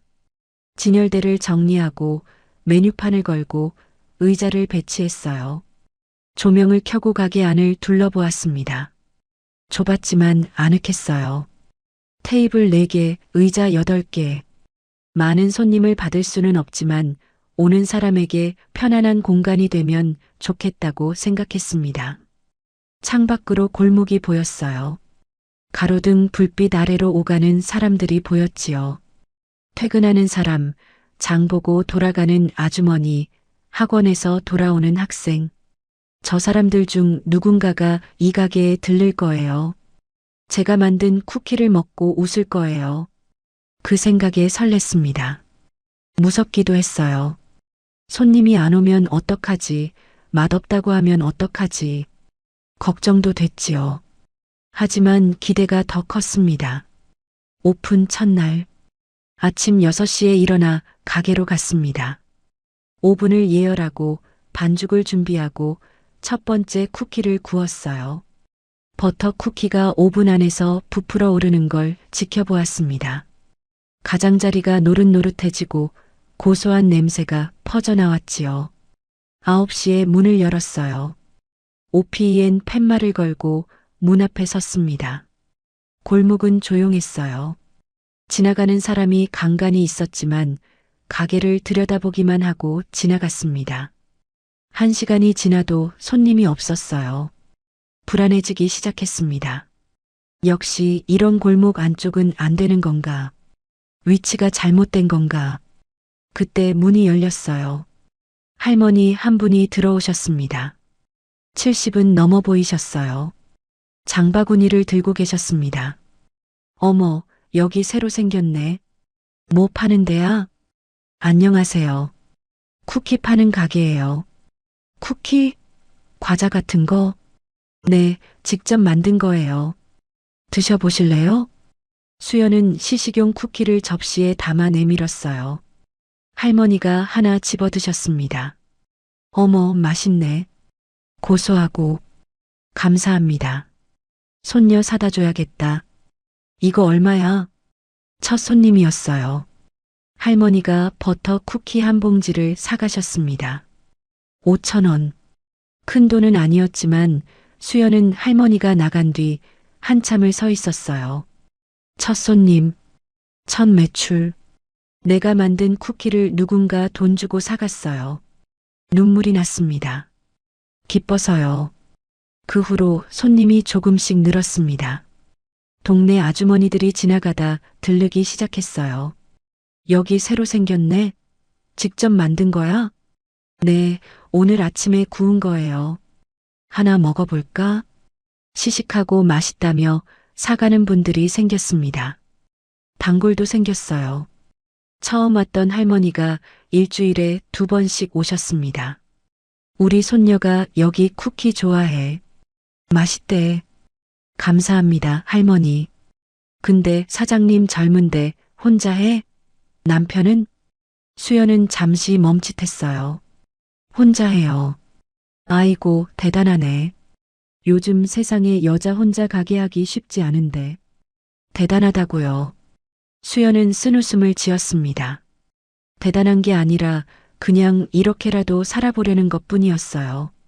가게가 자리를 잡아가면서 하루하루가 달라졌습니다. 새벽에 일어나 가게로 가는 길이 더 이상 무겁지 않았어요. 오븐을 켜고 반죽을 만들 때면 마음이 편해졌지요. 쿠키가 구워지는 동안 창밖을 바라보며 커피를 마시는 시간이 좋았습니다. 손님이 문을 열고 들어올 때마다 인사했어요. 어서 오세요. 그 말이 입에서 자연스럽게 나왔습니다.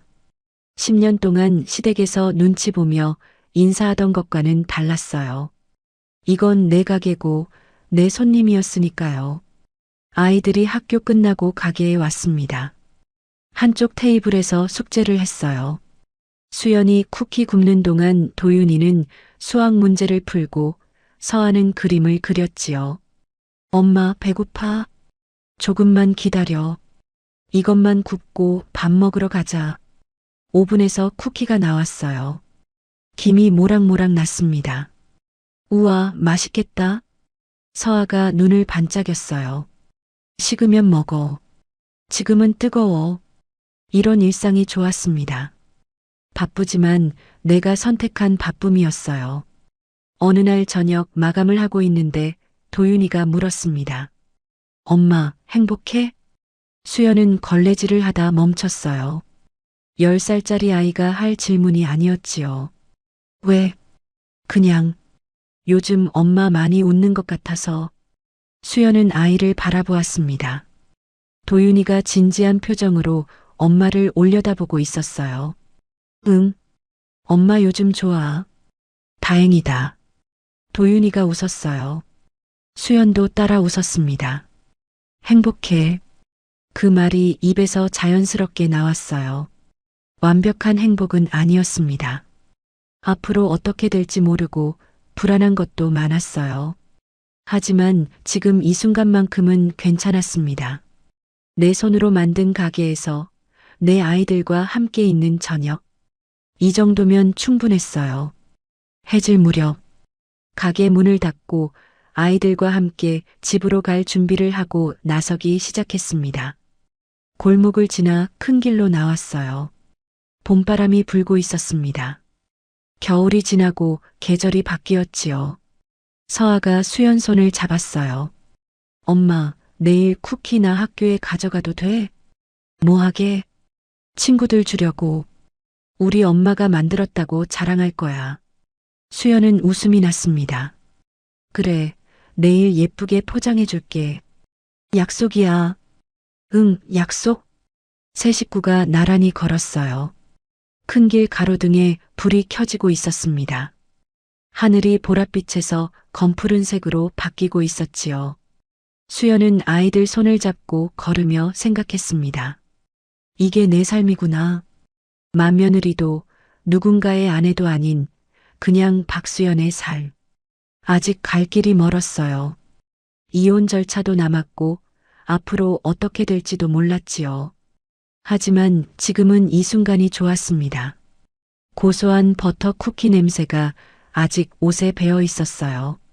그 냄새가 수연에게는 새 출발의 냄새였습니다. 파주 기숙사 방은 좁았습니다.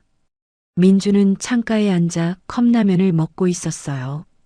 김이 모락모락 피어올랐지만 맛은 느껴지지 않았습니다. 그냥 배를 채우는 것뿐이었지요. 창밖으로 공단 풍경이 보였어요. 가로등 불빛 아래 텅 빈 주차장이 펼쳐져 있었습니다. 주말 저녁이라 인적이 없었지요. 휴대폰을 들여다보았어요. 카톡창에 수연 이름이 있었습니다. 마지막 대화는 일주일 전이었어요. 애들 학원비 보냈어. 응. 그게 끝이었습니다. 뭐라고 더 써야 할지 몰랐어요. 미안하다고 할까? 하지만 그 말이 얼마나 가벼운지 알고 있었습니다. 10년 동안 못한 말을 지금 해봤자 뭐가 달라질까요? 라면 국물을 마저 마시고 컵을 버렸습니다. 복도에서 웃음소리가 들렸어요. 민주는 문을 열고 내다보았습니다. 옆방 동료가 휴대폰을 들고 서 있었어요. 영상통화를 하고 있었지요. 여보, 밥 먹었어? 애기는 잘 있고? 환하게 웃고 있었습니다. 화면 너머로 아이 웃음소리가 들렸어요. 아빠다.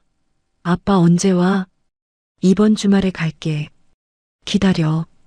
동료가 전화를 끊고 민준을 보았어요. 이대리. 밥 먹었어요? 응, 먹었어. 주말인데 뭐해요? 집 안 가요? 민준은 대답하지 못했습니다. 아, 죄송해요. 제가 괜히. 동료가 어색하게 웃으며 자기 방으로 들어갔어요. 민주는 복도에 서서 닫힌 문을 바라보았습니다. 집. 그 한 글자가 이상하게 무겁게 느껴졌어요. 금요일 저녁이면 기숙사가 텅 비었습니다. 다들 집으로 갔어요. 서울로, 인천으로, 수원으로. 아내와 아이들이 있는 곳으로. 주말 내내 기숙사에 남아있는 건 민준뿐이었지요. 식당에서 혼자 저녁을 먹었습니다. 구내식당은 주말에도 운영했어요. 손님이 별로 없어서 조용했지요. 밥을 먹으며 휴대폰을 보았어요. 친구들 단톡방에 메시지가 올라와 있었습니다. 이번 주 토요일 골프 갈 사람? 예전 같으면 바로 대답했을 거예요. 나갈게. 그렇게 치고 주말마다 나갔지요. 수연이 뭐라고 하든 신경 쓰지 않았습니다. 지금은 손이 움직이지 않았어요. 골프를 치러 갈 기분이 아니었습니다. 친구들 만나서 웃고 떠들 마음이 없었어요. 그냥 아무것도 하고 싶지 않았지요. 단톡방을 닫았습니다. 일요일 오후 빨래를 하러 공용 세탁실에 갔어요. 세탁기에 옷을 넣고 돌리는데 옆에서 누군가 말을 걸었습니다. 혼자 하시네요. 돌아보니 같은 층에 사는 직원이었어요. 50대쯤 돼 보이는 남자였습니다. 네, 저도 처음엔 그랬어요. 빨래, 밥, 청소 다 혼자 하려니까 힘들더라고요. 민주는 대꾸하지 않았습니다. 여기 얼마나 계실 거예요? 글쎄요. 잘 모르겠어요. 남자가 고개를 끄덕였어요. 저는 3년째예요. 3년이요? 이혼했거든요. 애들은 마누라가 데려갔고 민주는 남자를 바라보았습니다. 3년이라고 했어요. 3년 동안 이 기숙사에서 혼자 살았다는 뜻이었지요. 처음엔 저도 금방 돌아갈 줄 알았어요. 마누라가 화가 좀 풀리면 다시 연락 오겠지. 근데 안 오더라고요. 세탁기가 윙윙거리며 돌아갔습니다. 후회해요? 민준이 물었어요. 남자가 쓴웃음을 지었습니다. 매일이요. 그날 밤 민주는 잠이 오지 않았어요. 침대에 누워 천장을 바라보았습니다. 형광등 불빛이 꺼진 천장에 어둠만 있었지요. 3년. 그 남자는 3년 동안 여기서 혼자 살았어요. 처음엔 금방 돌아갈 줄 알았다고 했습니다. 하지만 아내는 연락하지 않았지요. 민주는 수연을 떠올렸어요. 설날 저녁 탕국을 쏟아붓던 수연. 10년 동안 참았다고 했지요. 새벽에 일어나서 약 챙기고 병원 모시고 명절 음식하고 고맙다는 말 한 번 못 들었다고요. 그때 민주는 뭐라고 했던가요? 사람들 앞에서 이러지 마. 그게 전부였습니다. 수연이 10년간 쌓아온 것들이 터져 나오는데 민준이 한 말은 그게 다였어요. 왜 그랬을까요? 왜 아무 말도 못했을까요? 다음 날 점심시간 회사 식당에서 밥을 먹었습니다. 옆 테이블에서 동료들이 이야기하고 있었어요. 야, 너 주말에 뭐 했어? 애들 데리고 놀이공원 갔다 왔지. 죽는 줄 알았어. 근데 애들이 좋아하니까. 부럽다. 나는 장모님 댁 갔다가 혼났어. 마누라 눈치 보느라. 그래도 가족이 있으니까 좋지 않아? 동료들이 웃었습니다. 민주는 밥을 먹다 멈췄어요. 가족이 있으니까 좋지 않아. 그 말이 머릿속에 맴돌았습니다. 민준에게도 가족이 있었어요. 아내와 아이 둘. 그런데 지금은 혼자 기숙사에서 밥을 먹고 있었지요. 왜 이렇게 됐을까요? 그날 저녁 민주는 오래된 사진첩을 꺼냈습니다. 짐을 싸면서 무심코 가져온 것이었어요. 결혼식 사진, 도윤이 돌잔치 사진, 서아 100일 사진. 수연이 웃고 있었습니다. 결혼식 날 하얀 드레스를 입고 환하게 웃는 얼굴. 그때 민주는 뭐라고 했던가요? 이제 내가 평생 옆에 있을게. 고생 끝난 거야. 그렇게 말했어요. 진심이었습니다.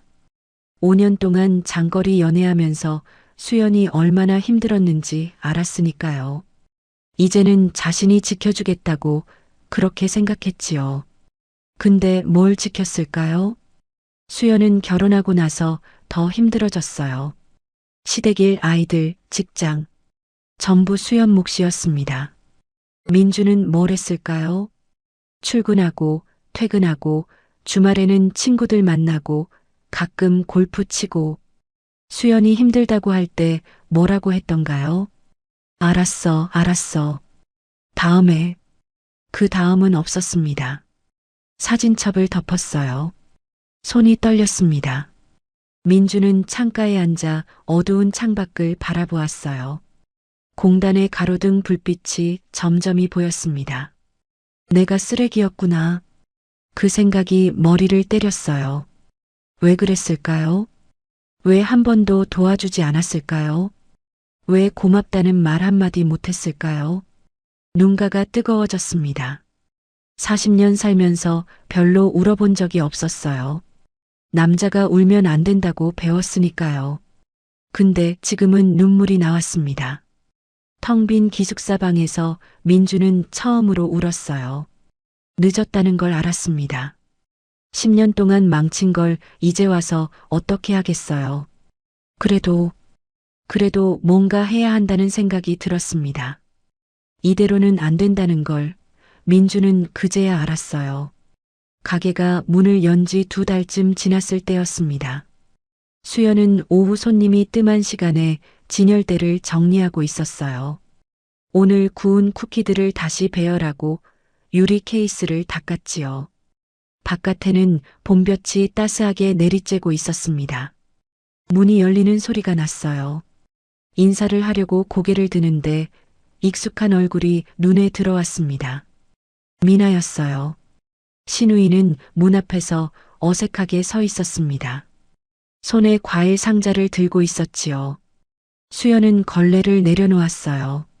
아가씨가 어쩐 일로? 미나가 조심스럽게 안으로 들어왔습니다. 평소 당당하던 모습과 달랐어요. 눈치를 보는 기색이 역력했지요. 언니 갑자기 찾아와서 죄송해요. 가게 오픈하셨다고 해서요. 수연은 대꾸하지 않았습니다. 미나가 가게 안을 둘러보았어요. 작은 공간을 천천히 훑었지요. 진열대, 테이블, 벽에 걸린 메뉴판. 예쁘게 꾸미셨네요. 진짜 언니가 직접 하신 거예요? 응. 대단하세요. 진짜요. 미나가 과일 상자를 조심스럽게 내려놓았습니다. 이거 그냥 가져왔어요. 드세요. 수연은 상자를 내려다보았어요. 사과였습니다. 됐어. 가져가. 언니. 뭔데? 미나가 입술을 깨물었어요. 잠시 망설이다 입을 열었습니다. 그냥 언니 얼굴 보고 싶어서 왔어요. 수연은 대꾸 없이 카운터 뒤에 섰습니다. 미나는 여전히 문 앞에서 어쩔 줄 몰라 하고 있었어요. 들어오지도 나가지도 못하는 모양새였지요. 한참을 그렇게 서 있던 수연이 먼저 입을 열었습니다. 커피 마실 거야?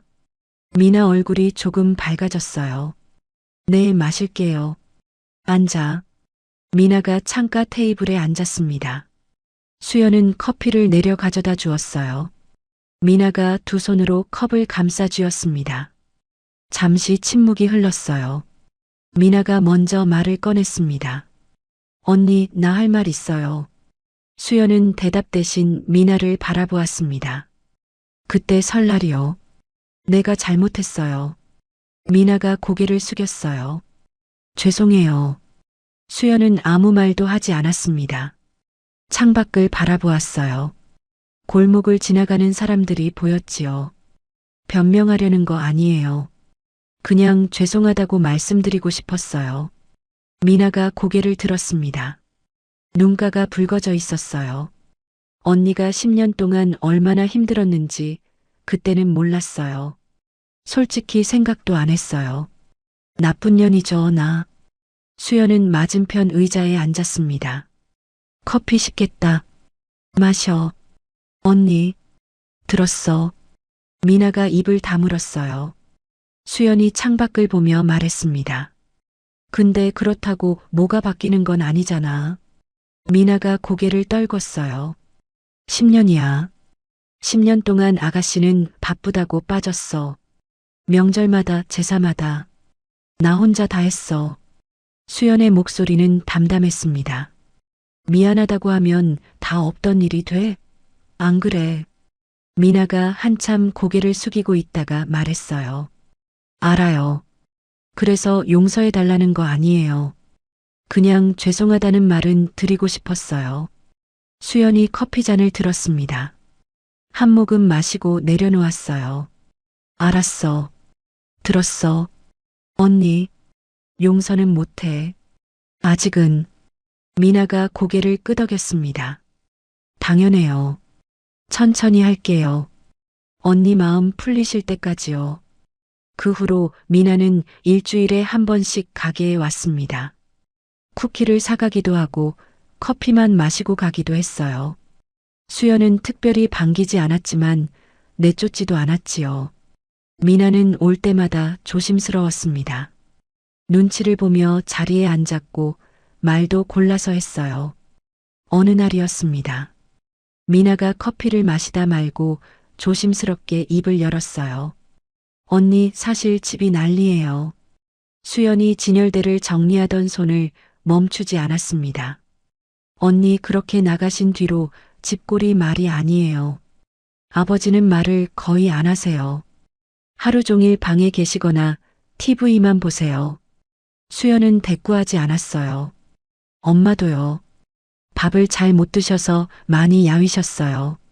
맨날 우시고요. 수연이가 어떻게 지내는지 모르겠다고 걱정된다고 그러세요. 미나가 커피잔을 내려놓았습니다. 엄마가 언니 보고 싶대요. 한 번만 와주실 수 있냐고요. 수연이 고개를 저었어요. 아직은 안 돼. 네, 알았어요.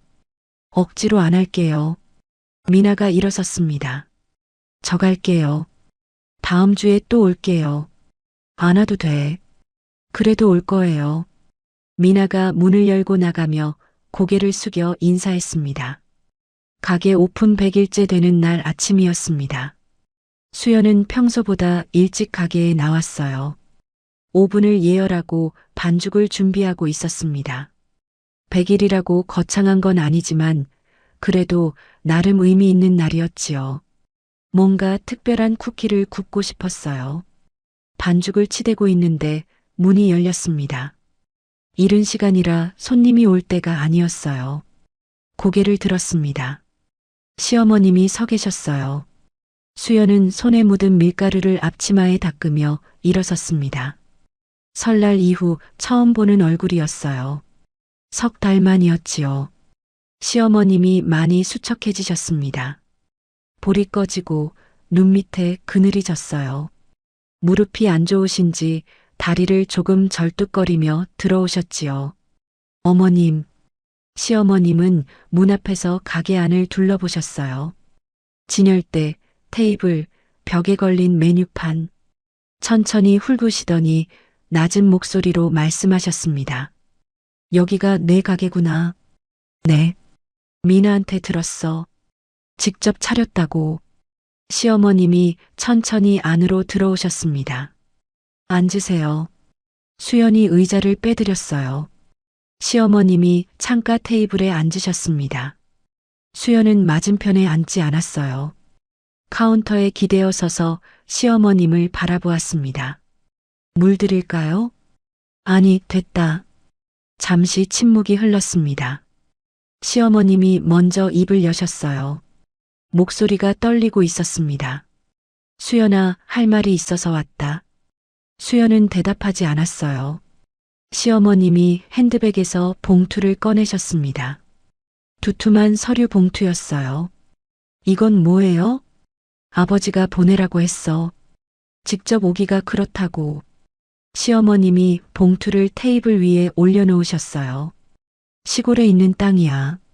작은 거지만 네 앞으로 해놨어. 수연은 봉투를 바라보았습니다. 미안하다는 뜻이야. 아버지가. 시어머님 목소리가 갈라졌어요. 그 양반이 직접 말 못하는 거 알잖아. 평생 그렇게 살았어. 근데 마음은 있어. 수연은 봉투를 열지 않았습니다. 땅 주면 끝이에요? 수연아. 10년 동안 부려먹고 서투르다고 핀잔 주고 그러고 나서 땅 한 조각 주면 다 없던 일이 돼요? 시어머님이 고개를 숙이셨습니다. 그렇게 들릴 수 있어. 변명 안 할게. 시어머님이 자리에서 천천히 일어나셨습니다. 수연 앞으로 다가오시더니 손을 잡으셨어요. 주름진 손이 떨리고 있었습니다. 수연은 피하지 않았어요. 수연아. 시어머님이 수연의 손을 꼭 쥐셨습니다. 내가 네 시집 올 때 뭐라 그랬는지 기억나?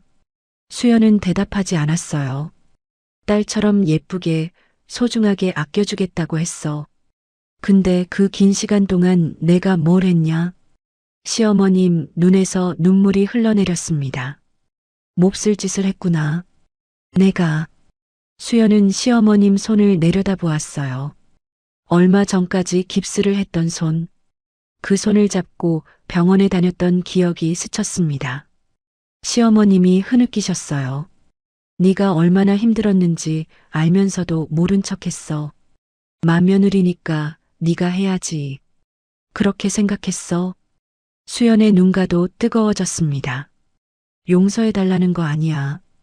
그럴 자격 없어. 그냥 미안하다는 말은 하고 싶었어. 시어머님이 수연의 손을 놓지 않으셨어요. 미안하다, 수연아. 정말 미안해. 수연은 한참을 서 있었습니다. 시어머님이 우시는 걸 처음 봤어요. 설날에 탕국을 엎었을 때도, 이혼한다고 했을 때도 우시지 않았지요. 그런 분이 지금 수연 앞에서 눈물을 흘리고 계셨습니다. 수연이 천천히 입을 열었어요. 어머님. 응. 저도요. 미운 마음이 많았어요. 목이 메어 말이 쉽게 나오지 않았습니다. 왜 나만 이래야 하나? 왜 아무도 안 도와주나? 왜 고맙다는 말 한마디 없나? 그런 생각 많이 했어요. 시어머님이 고개를 끄덕이셨어요. 근데 저도 잘한 건 없어요. 밥상 없고 소리 지르고. 아니야. 네가 그러지 않았으면 우리가 몰랐을 거야. 시어머님이 수연의 손을 놓으셨습니다. 땅은 받아라. 그거라도 받아야 아버지 마음이 좀 놓여. 수연은 테이블 위에 봉투를 바라보았어요. 생각해 볼게요. 그래. 천천히 생각해. 시어머님이 가게를 둘러보셨어요. 여기 쿠키 맛있냐? 네. 하나 사가도 되겠냐? 수연은 잠시 멈칫했습니다. 그러고는 진열대로 가서 버터 쿠키를 봉지에 담았어요. 드세요. 서비스예요. 시어머님이 봉지를 받아 드셨습니다. 쿠키 냄새를 맡으시더니 희미하게 웃으셨어요. 고맙다. 문을 열고 나가시기 전에 돌아보셨습니다. 수연아. 네. 잘 지내라. 아프지 말고. 문이 닫혔습니다. 수연은 한참을 그 자리에 서 있었어요. 그날 저녁 아이들을 재우고 봉투를 열었습니다. 땅 문서였어요. 시골에 있는 작은 땅. 크지 않았지만 위치는 나쁘지 않았습니다. 편지도 한 장 들어 있었어요.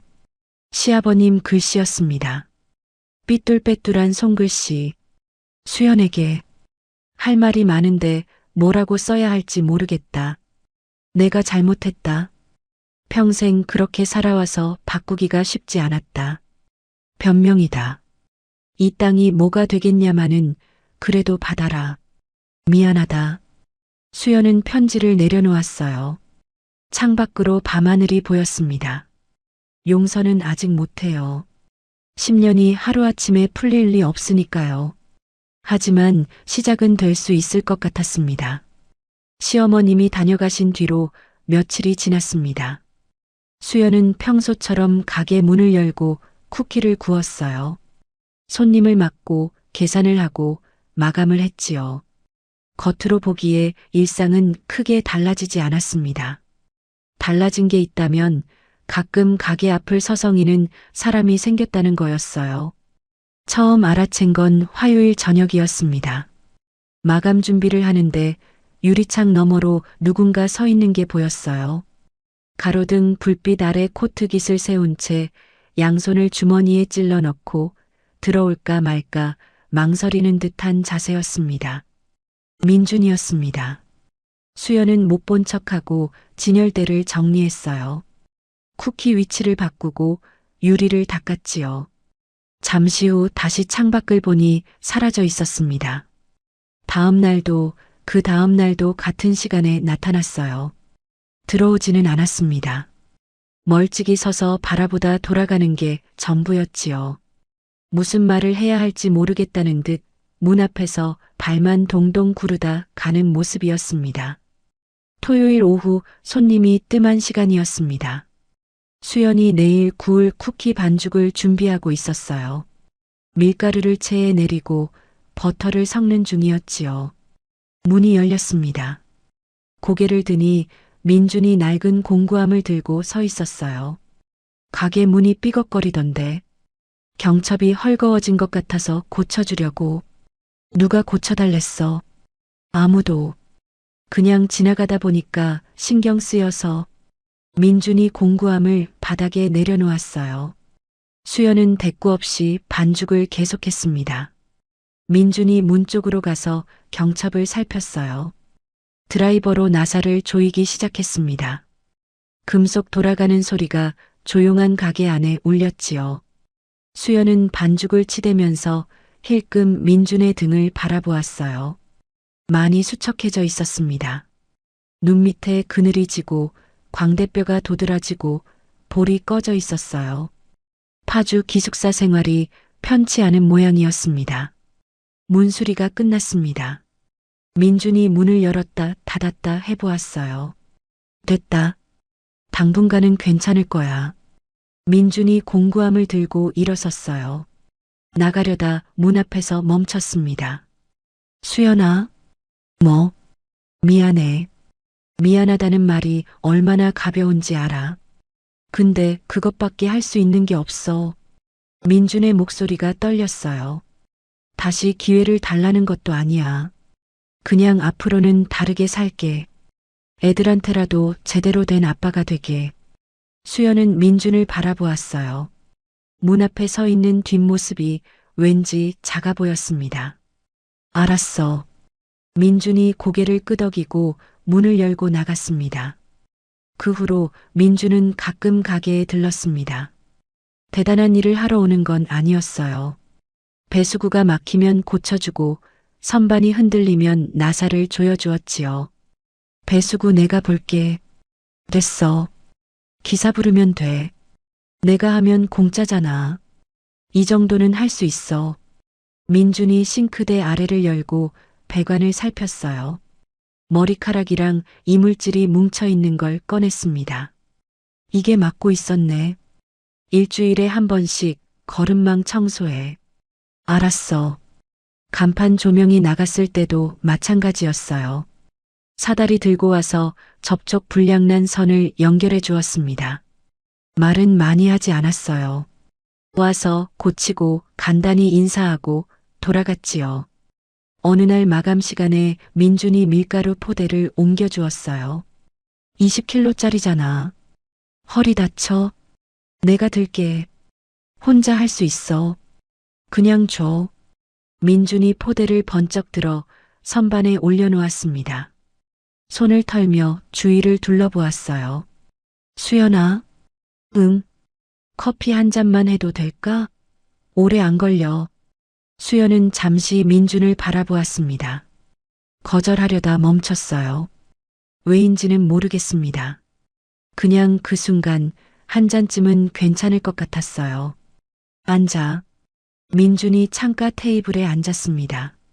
마주 앉았습니다. 오랜만이었어요. 이렇게 마주 앉아 커피를 마시는 게 결혼 초에는 가끔 그랬지요. 아이들 재우고 둘이서 커피 마시며 이런저런 이야기를 했어요. 언제부터 그게 없어졌을까요? 민준이 커피잔을 양손으로 감싸 쥐었어요. 창밖을 바라보는 눈이 먼 곳을 향해 있었습니다. 기숙사에서 많이 생각했어. 처음엔 솔직히 내가 왜 그렇게까지 화났는지 이해가 안 됐어. 명절에 좀 고생하면 어때? 다들 그렇게 사는 거 아닌가 싶었고, 수연의 표정이 굳어졌어요. 근데 혼자 지내다 보니까 알겠더라. 편의점 도시락 데워 먹고, 빨래 널다가 양말 짝짝이 들고 멍하니 서 있고, 아무도 말 안 걸어주는 방에서 TV 틀어놓고 잠드는 게 일상이 되니까. 그제야 생각났어.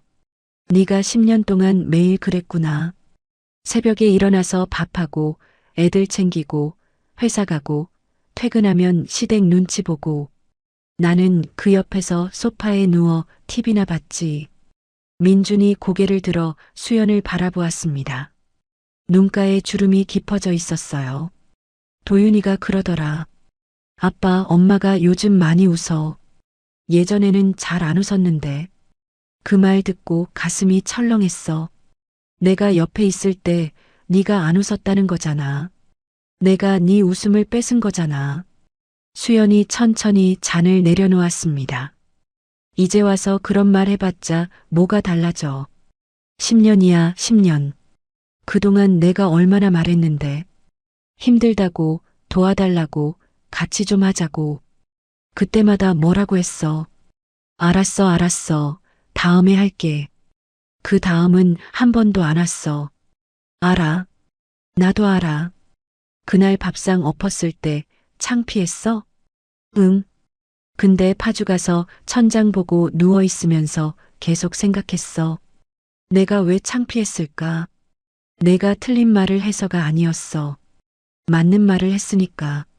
나도 속으로는 알고 있었으니까. 그걸 식구들 앞에서 들킨 게 창피했던 거야. 민준이 고개를 숙였습니다. 미안해. 다시 기회를 달라는 게 아니야. 도윤이랑 서아한테만이라도 제대로 된 아빠가 되고 싶어. 그것만이라도. 수연이 커피를 한 모금 마셨습니다. 나도 생각했어. 그날 당신한테만 화난 게 아니었어. 그 집 전체한테 10년 동안 쌓인 것들 전부한테 화가 났던 거야. 근데 그걸 전부 당신한테 쏟아부은 것 같기도 하고. 아니야. 내가 받아야 할 몫이었어. 용서하는 건 아니야. 아직은. 알아. 그냥 완전히 문을 닫지는 않을게. 당신이 아이들 아빠니까. 민준이 고개를 숙였습니다. 고마워. 고마워할 것 없어. 아이들한테 아빠가 필요한 거지. 내가 필요한 게 아니니까.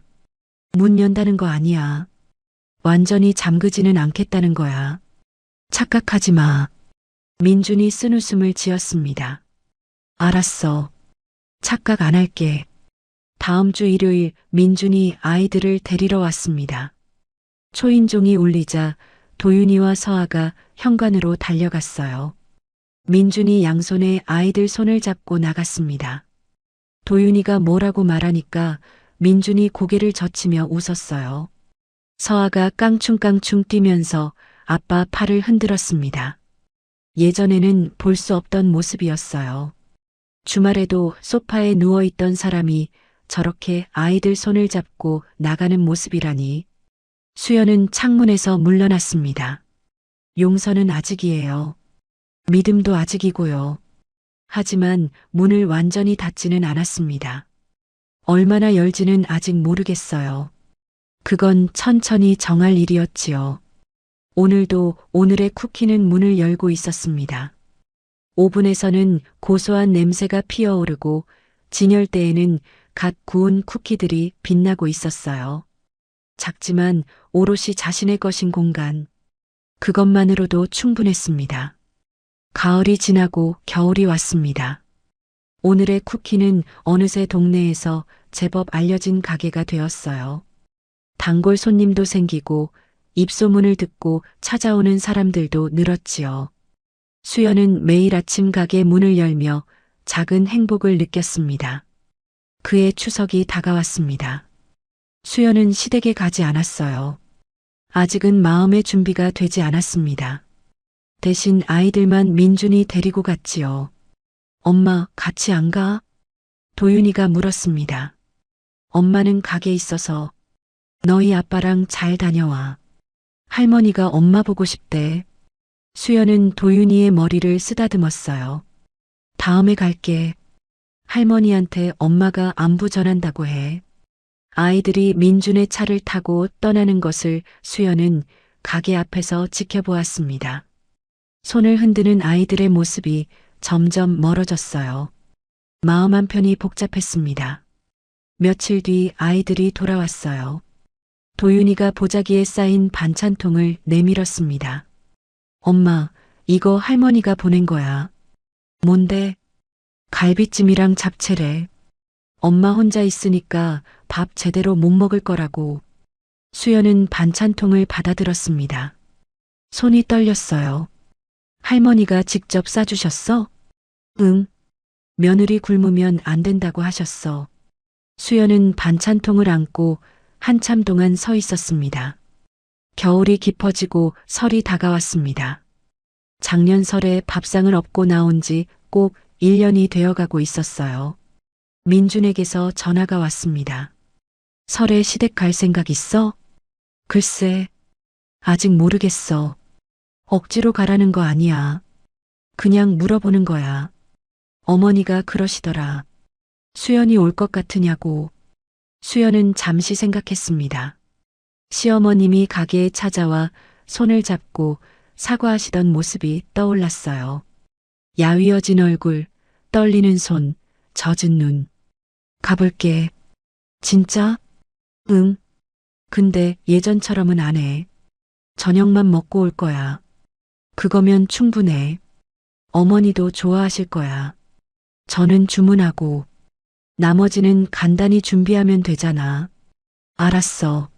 내가 미리 얘기해 놓을게. 전화를 끊고 수연은 깊은 숨을 내쉬었습니다. 설 당일이 되었습니다. 수연은 아이들과 함께 시댁으로 향했어요. 민준이 운전을 했습니다. 차 안에서 아이들이 제잘거렸지요. 시댁 아파트 앞에 도착했습니다. 수연은 차에서 내려 건물을 올려다보았어요. 1년 만이었습니다. 심장이 빨리 뛰었어요. 괜찮아?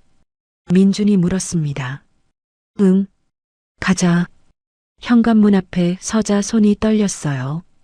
민준이 초인종을 눌렀습니다. 문이 열리고 시어머니가 서 계셨어요. 왔어? 네, 어머님. 새해 복 많이 받으세요. 시어머니의 얼굴이 많이 야위어 있었습니다. 머리카락도 더 휘어진 것 같았어요. 하지만 수연을 바라보는 눈에는 따뜻함이 담겨 있었습니다. 들어와. 춥지? 어서 들어와. 수연은 신발을 벗고 안으로 들어갔습니다. 집안은 예전과 비슷했지만 어딘가 조용해진 느낌이었어요. 거실에 시아버지가 앉아 계셨습니다. 왔어? 네, 아버님. 새해 복 많이 받으세요. 그래, 너도. 시아버지의 목소리도 예전보다 힘이 없었습니다. 수연을 바라보는 눈이 어색했어요. 무슨 말을 해야 할지 모르겠다는 듯 했지요. 미나가 부엌에서 나왔습니다. 언니 왔어? 오느라 힘들었지? 아니에요. 괜찮아요. 부엌에서는 떡국 끓는 냄새가 났습니다. 식탁에는 주문한 정과 간단한 반찬들이 놓여 있었어요. 예전 같으면 수연이 새벽부터 일어나 준비했을 것들이었습니다. 가족들이 식탁에 둘러앉았습니다. 시아버지, 시어머니, 민준, 수연, 미나, 그리고 아이들. 떡국을 한 그릇씩 떠서 나눴어요. 잘 먹겠습니다. 조용히 식사가 시작되었습니다. 예전처럼 시끄럽지 않았어요. 하지만 불편하지도 않았습니다. 적당한 거리감이 오히려 편했지요. 시어머니가 수연을 바라보셨습니다. 가게는 잘 돼? 네, 어머님. 그럭저럭이에요. 다행이다. 몸은 괜찮고?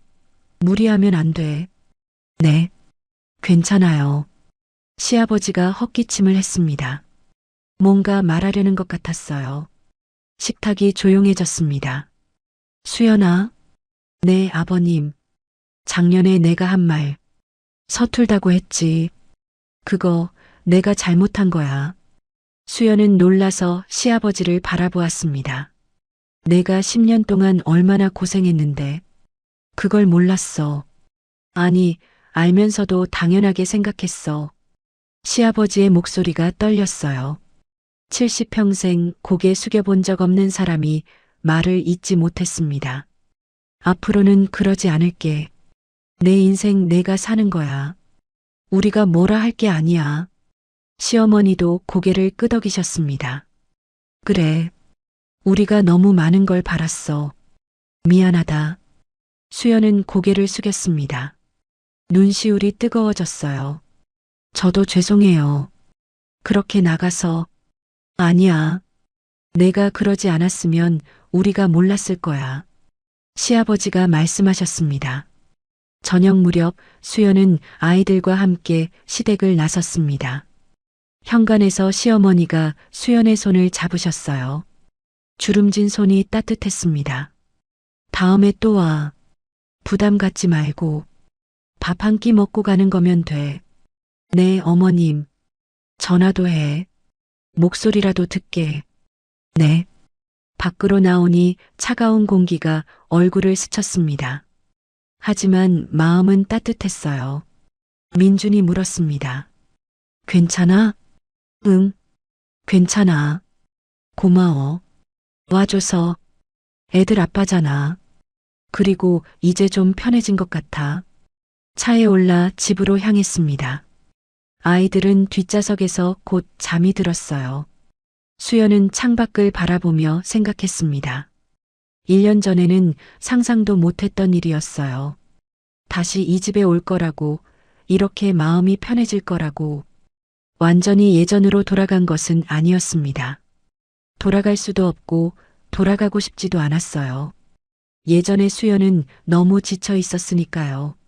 하지만 새로운 관계는 시작되고 있었습니다. 서로의 거리를 지키면서 서로를 존중하는 관계. 그것이 수연이 바라던 것이었어요.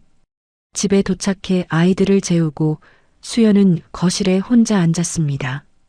창밖으로 보름달이 떠 있었어요. 내일이면 다시 가게 문을 열어야 했습니다. 반죽을 치대고 쿠키를 굽고 손님을 맞이해야 했지요. 수연은 미소를 지었습니다. 이제 괜찮았어요. 우리 구독자님들, 오늘의 이야기 어떠셨나요? 사연 들어주셔서 감사드리고 재미난 사연 계속 들으실 수 있도록 구독, 좋아요, 알림 설정 버튼 꾹 눌러주시고 주변에 공유도 해주세요. 댓글도 남겨주시면 다음 사연 제작에 큰 힘이 됩니다. 오늘도 행복이 함께 하시길 소망하겠습니다.